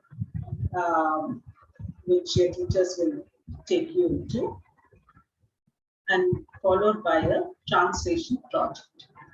So the translation project, Sandhya ma'am will talk to you about it. And I'm so grateful to you for giving me almost 1 hour, 44 minutes. I must have taken at least 1 hour, 30 minutes, right? Apart from the introduction and all that, you have listened very patiently to me. If you have any questions, I'm most happy to answer. Please share your questions, your comments, your observations. I'll hand over to the class tutor, Dr. Urmila, to navigate from this point. Thank you.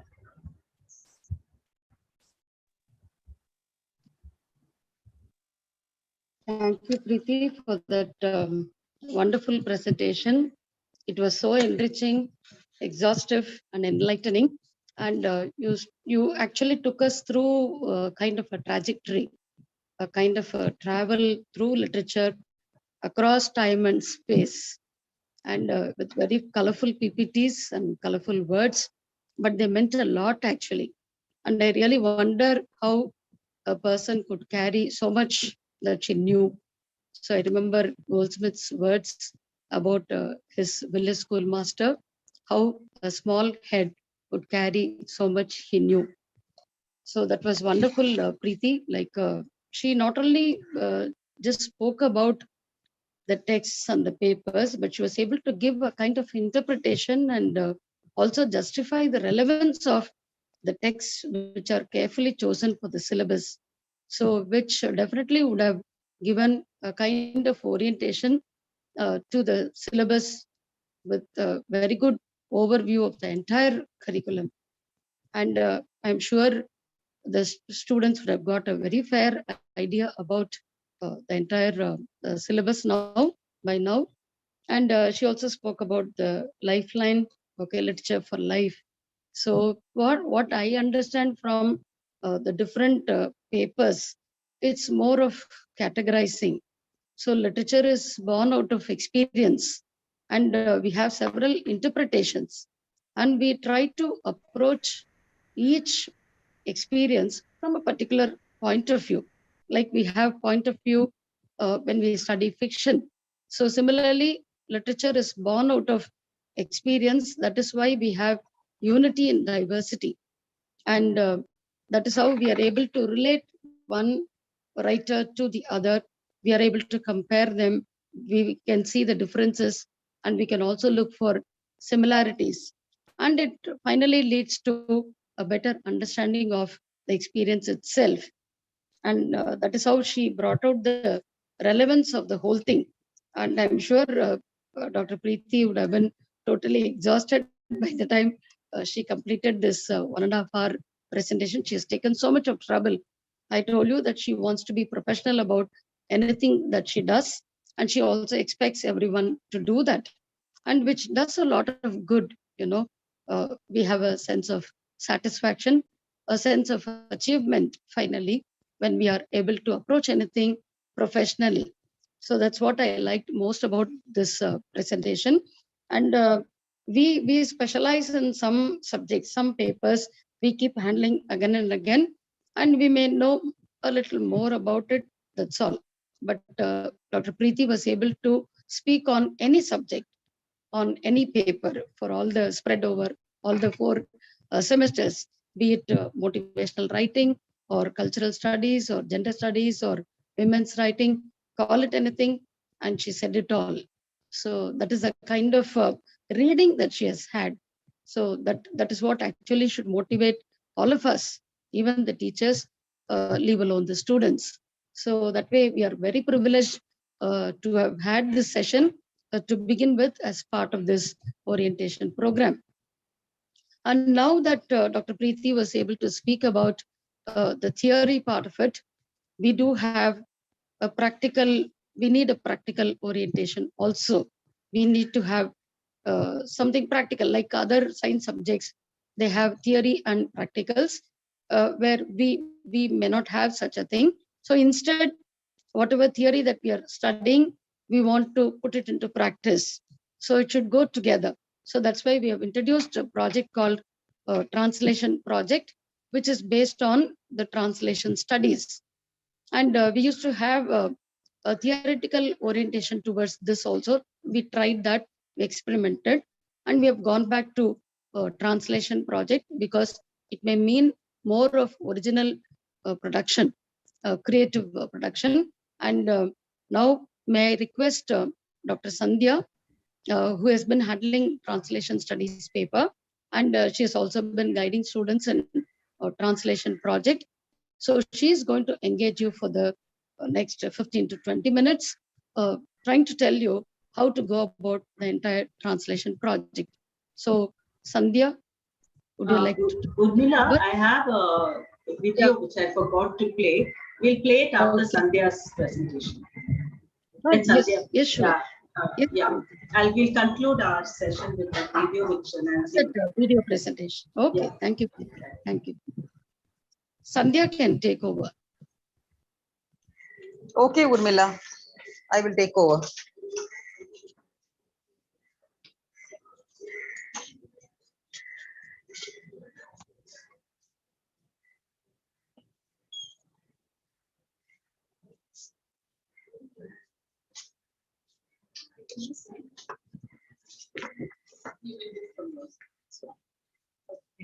Yeah. Thank you so much.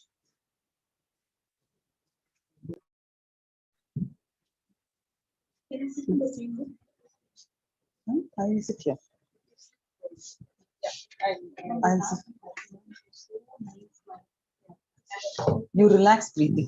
Girls, 2 minutes, girls. Yeah, Girls.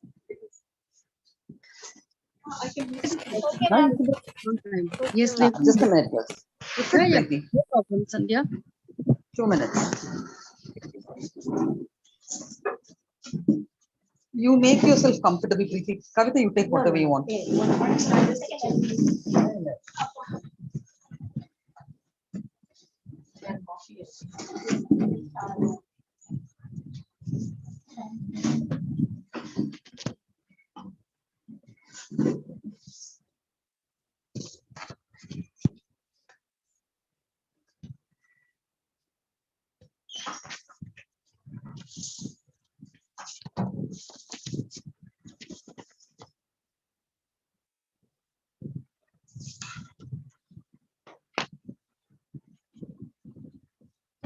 Urmila, can I start? Yes.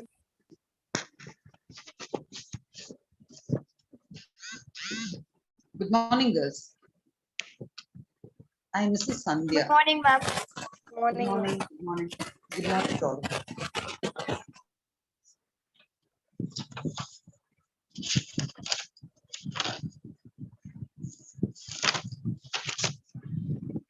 Just a minute.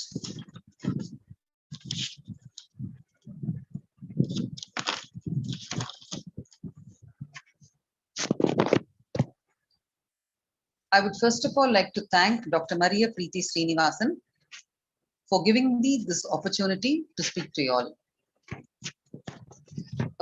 You have already been, am I audible, girls? Girls, am I audible? Yes, ma'am. Yes, ma'am. I am Sandhya. I am Mrs. Sandhya.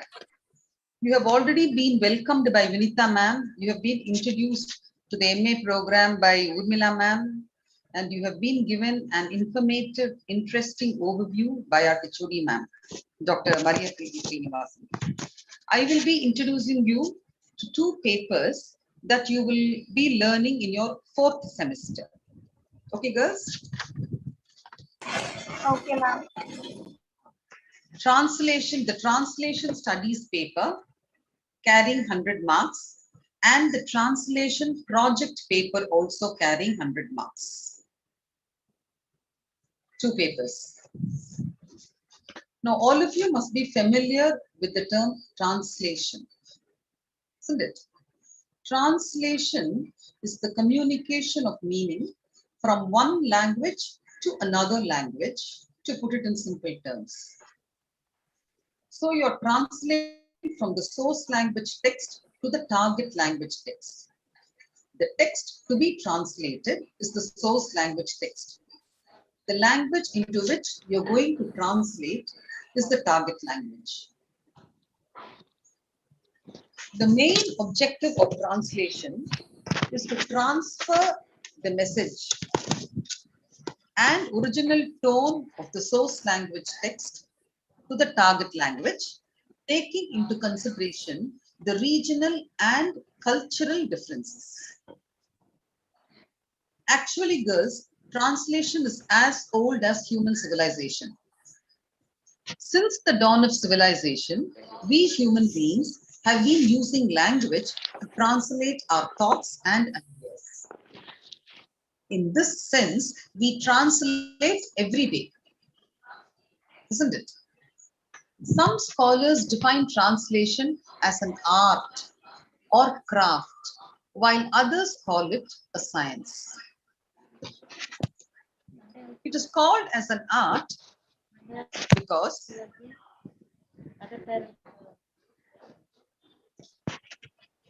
it is called as an art because all good translations are expressions of the creative urge of the translator. Likewise, it is a science because of the technical formalities and complexities involved in the process. It is said that a good translator is not born but made. With a little care and with some labor, a person can acquire the skills of a good translator. In recent times, we have seen a lot of activity in the field of translation because of the increasing globalization of businesses. Translation has become so relevant now that people visualize it as a socio-cultural bridge between communities and countries.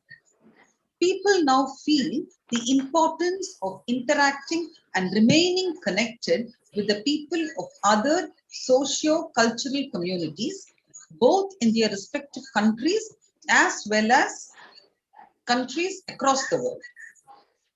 In this backdrop, translation has acquired an increasing importance, satisfying individual, societal, and national needs too. Actually, translators are the mediators between the source language culture and the target language culture. It is their responsibility to ensure that this linkage between the known language culture and the alien language culture is properly established so that the readers don't lose the essence of the original. With the rapid inflow of MNCs, all these multinational companies, into the country, globalization of Indian economy, there is an increasing need for translations in universities, publishing houses, research organizations, medical science, tourism, the entertainment industry, mass communication, etc. The opportunities are endless, provided you have the quality and competence to deliver good work on time, because translation is said to be a multi-billion-dollar industry in the near future. The skills of translation is becoming more important and desirable as today's multicultural and multilingual society demands effective, efficient, and empathetic communication between languages and cultures. Now, your paper, Translation Studies, deals with the theory, description, and application of translation. It traces the history of translation from the Roman period to the translation of the Bible and translation during the Renaissance. You will learn about the growth of translation gradually from the 17th century to the Romantic Age, the Victorian Age, and the 20th century. You will also read about the specific problems involved in literary translation. This paper is a theory paper, girls. 100 marks for the paper, 75 for theory, and 25 for internals. Now, coming to your other paper, the translation project, this also carries 100 marks. 75 marks for your project submission and 25 marks for your viva voce, which will be conducted by an external examiner. Now, for this paper, this translation project paper, you can choose any literary piece. Students usually choose a short story in Tamil. Your project should be about 15 to 20 pages. It must be soft bound with the title page, the page of contents, a declaration that it is your original work, and a synopsis, that is the gist of the story that you are going to translate. You should also write a few pages on the theory of translation, for which you can use a book titled Translation Studies by the author Susan Bassnett. It is available in the library. You should also have a glossary and write about the problems faced in translation and mention a few words that you found difficult to translate. Girls, while doing the translation, you must realize that since language is not a mechanical sound system, words will have different meanings in different cultural contexts. Since language is culture oriented, you will definitely face the problem of translating certain culture-based words into another language with a different cultural context. For example, words like aunt, uncle, cousin, brother-in-law are general terms, whereas in the Indian languages, there are specific terms for each relationship, like chitti, periyamma, atte. See, all these are expressed through one single word, aunt, in English. Similarly, while you're doing your translation work, you will also come across food items that are exclusive to the Indian context. For example, food items like idli or halwa or burfi cannot be exactly translated into English. So all these problems you will definitely face while translating. That's what I'm telling you. Now you can bring in all these words when you mention your problems in translating the literary piece. Proverbs, idioms, metaphors, all this will also pose a problem to you. For example, there is a proverb in Tamil, all of you would have heard of it. Kadathengaye eduthu vali pillaiyarku odaikirathu. Isn't it, girls? Now, how will you translate it if you come across this proverb in your story? You cannot translate it literally and say, taking a coconut from the shop and breaking it for Lord Vinayaka. That cannot be done. Of course, there is somewhat an equivalent proverb in English. Can anyone tell me what that proverb is?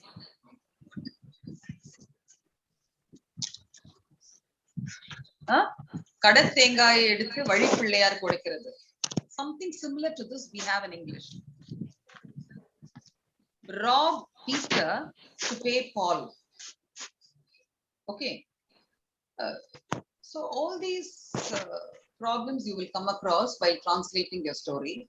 Another example I would like to tell you. Ghee, G-H-E-E, ghee. So ghee in the Indian context could only be translated into its nearest equivalent in English, clarified butter. In the same manner, vennai in Tamil is not an absolute equivalent of butter, equivalent to butter. While butter is brighter, salted, and mainly used with bread, vennai is more pale, unsalted, and primarily it is used for cooking purposes in the Indian context. So although both are similar in idea, they are different by function and value in their respective cultural contexts. Thus, while translating these words, the translator should take care to preserve the uniqueness of the word because of its position in the sentence and the text, as well as its relationship with the speaker and the listener. So one of the common challenges in translation is having a very deep understanding of not just the languages alone, but also the culture of the two languages that are involved in the translation process. So girls, as far as this translation project goes, choose your literary piece that you're going to translate well on time. Get it approved by your guide. Start working on it. Give it to your guide for correction after proofreading it carefully many times. If you follow all these instructions given by your guide, I am sure it will be a smooth sailing for all of you. Of course, girls, you need not worry because all of us are there to help you in this project. Each one of you will be allotted to your guides who will clear all your doubts and offer all the help that you need. So girls, best wishes for your translation project and your PG degree program. Wishing you all a pleasant stay in this college. Hope all of you will finish your PG degree successfully and move forward in your future with warm memories of this college. Bye girls. See you in Thank class. you, ma'am. Thank Thank you. you. Thank you, ma'am. Okay, girls. Okay, girls. Thank you You're so much, welcome. ma'am. Most welcome. Thank you, ma'am. Your class tutor, Mrs. Urmela. Thank you, girls. Okay.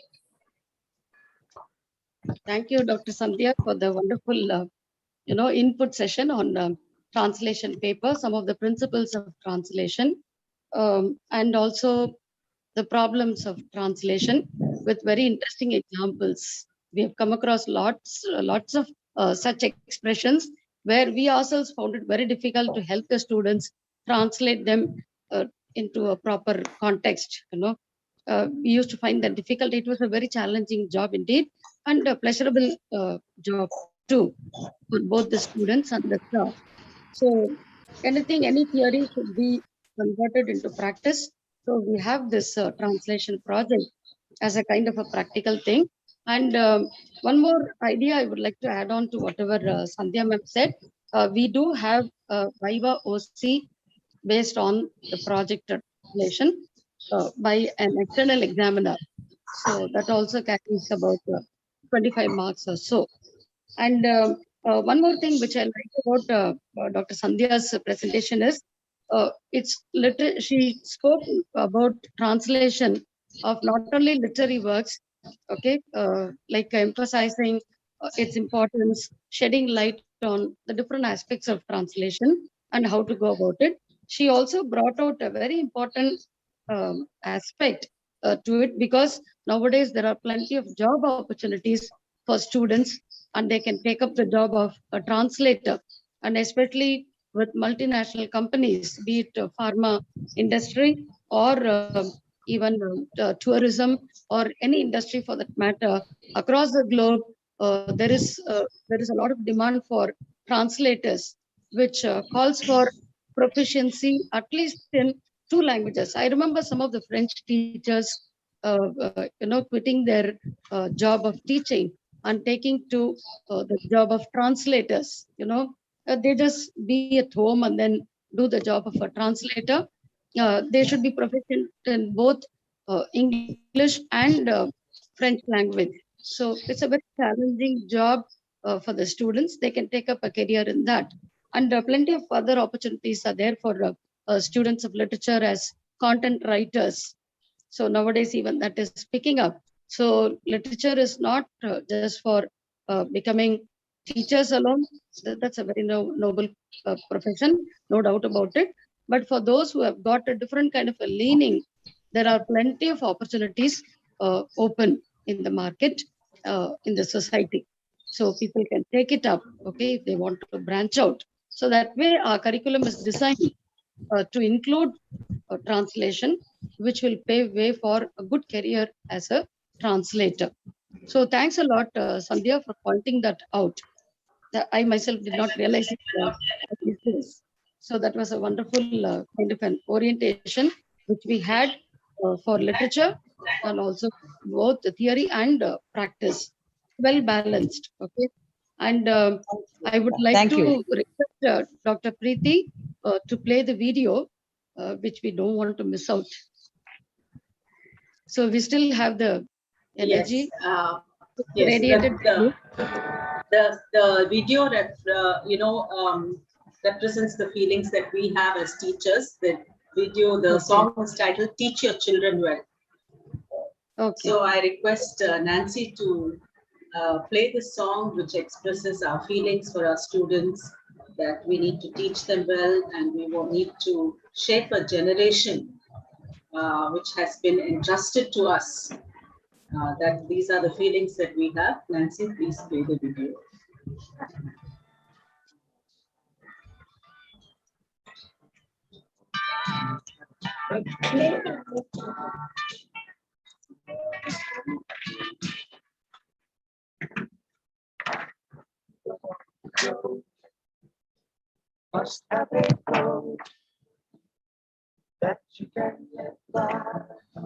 Nancy, we can't see the lyrics.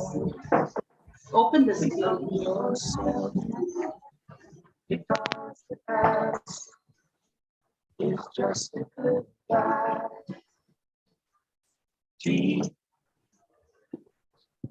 One second, ma'am. I'll play it again. Or shall I try to share? Yes. 1 second. No, you can now. Can you hear, ma'am? I can hear. What about the others? It's not too clear for me. Can't hear.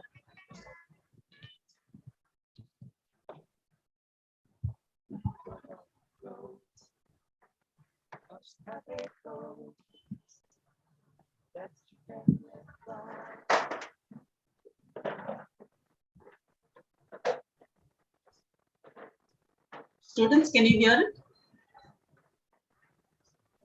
No, ma'am. No, ma'am. Just a minute. Let me see if I can play live from you.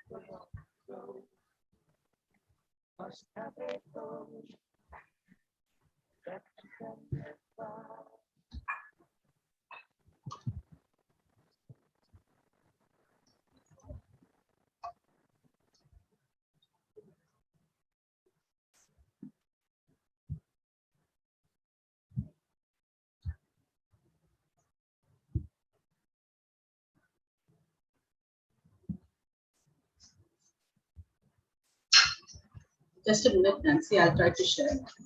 Let me see if it works. Yes, ma'am.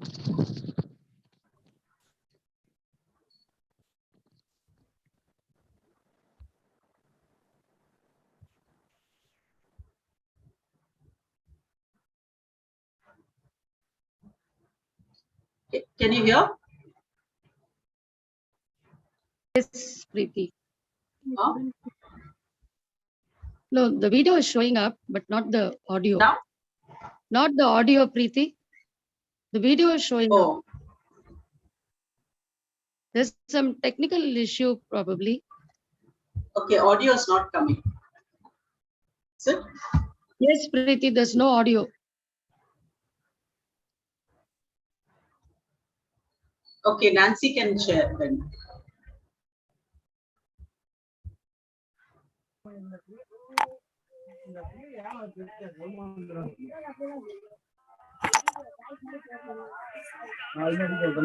Nancy, you can share them.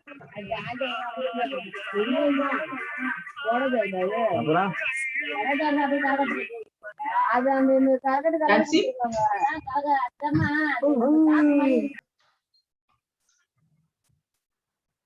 Yes, ma'am. you share, Nancy. Mine is not working. Oh. Otherwise, I will just read the lyrics.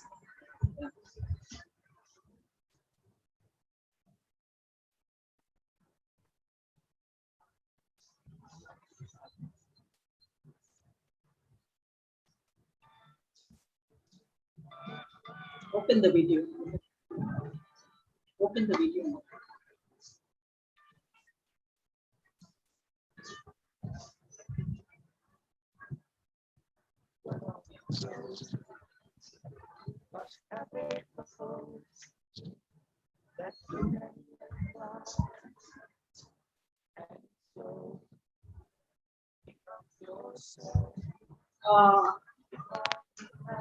I don't think it's audible, right, Urmila?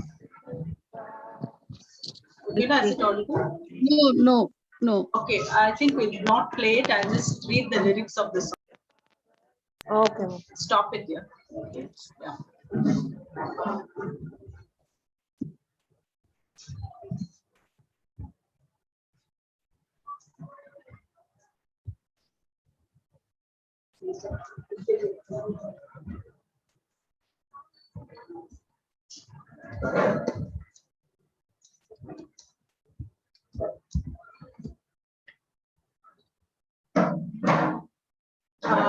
Can you hear me? I'll just share the lyrics maybe.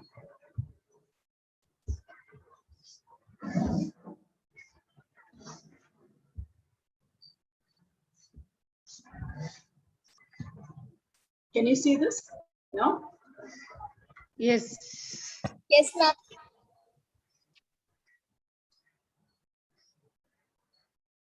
It goes like you want to believe, must have a clue that you can so because the time is just a good time to your children that it's here, it's them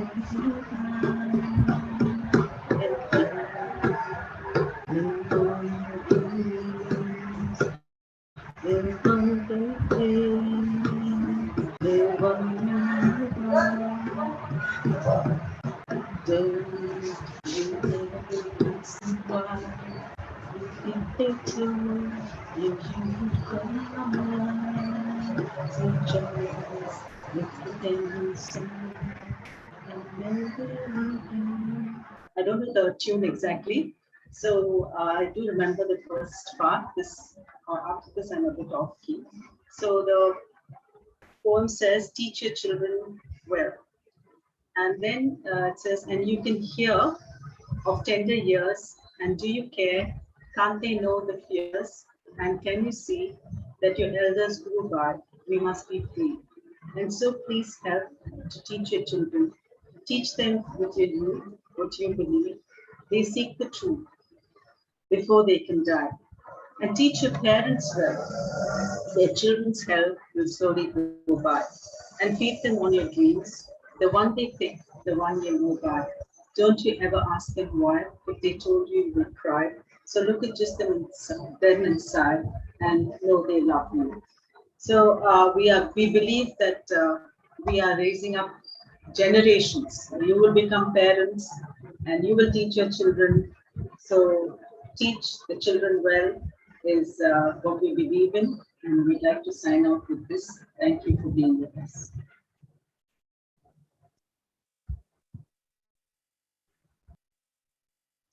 Thank you, Dr. Preethi, for the wonderful poem. Is it a poem or a song? It's a song of the 70s. Is it a poem? It's a song of the 70s. Okay. It's a song. Okay. Teach your children well. That it goes like that. I don't know the whole song. Big dance. Maybe we can try to access that in YouTube. Yeah, or we'll internet give the link to them. Yeah. Okay. Okay. So thank you very much, all of you.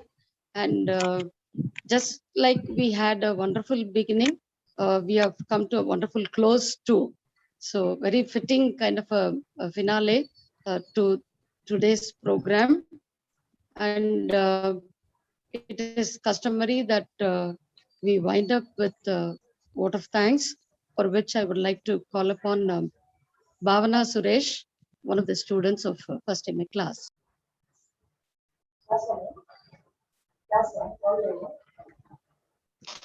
My warm welcome to everyone present today for this orientation program. I am Bhavna Suresh, class representative of First MA English Literature, is here to thank each and everyone on this beautiful occasion. It's my privilege to have been asked to propose a vote of thanks on the occasion of the orientation program. My hearty gratitude to all the speakers for sharing their graceful words with us in today's program. I would like to thank our Honorable Principal Ma'am, Dr. Uma Maheshwari Madam, for being with us all through these days. Thank you, ma'am. We have been fortunate enough to be backed by our respected HOD ma'am, Dr. Preethi Srinivasan ma'am, who shared the thoughts of wisdom that radiated as a source of energy within us. We will remain grateful to you, ma'am. You've been a constant support to each and everyone in this department and gave us a lot of encouragement. Thank you, ma'am. And I would like will be always have we are always blessed to have such an amazing staff in our department. Thank you, ma'am. I would like to thank and my gratitude to our beloved tutor, Dr. Omila ma'am, for this beautiful opportunity and providing us encouragement. And I would like to thank all the beloved faculties of our department for their exemplary participation and teaching. Thank you, ma'ams. As no program can become successful with a single person. So I extend my big thanks for the all volunteers and technicians for your big support. Thank you guys for making this orientation program successful with your contribution. Thank you, everyone.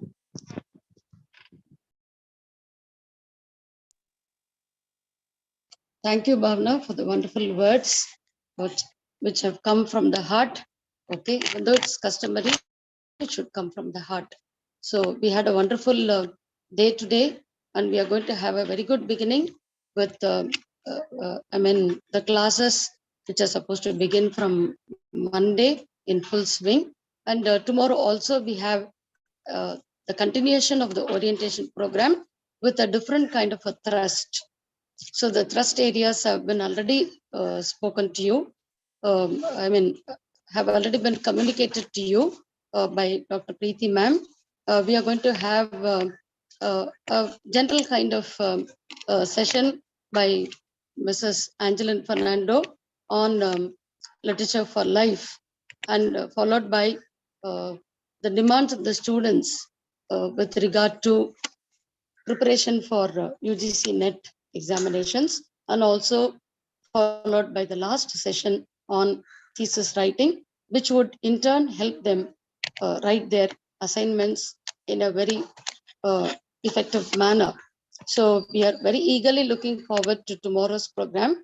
So we would like to post the link and also other information related to that in the groups, in the respective groups. Thank you very much for joining us. Thank you. Thank you. Thank you so much. Thank you so much. Thank you, ma'am. Thank you.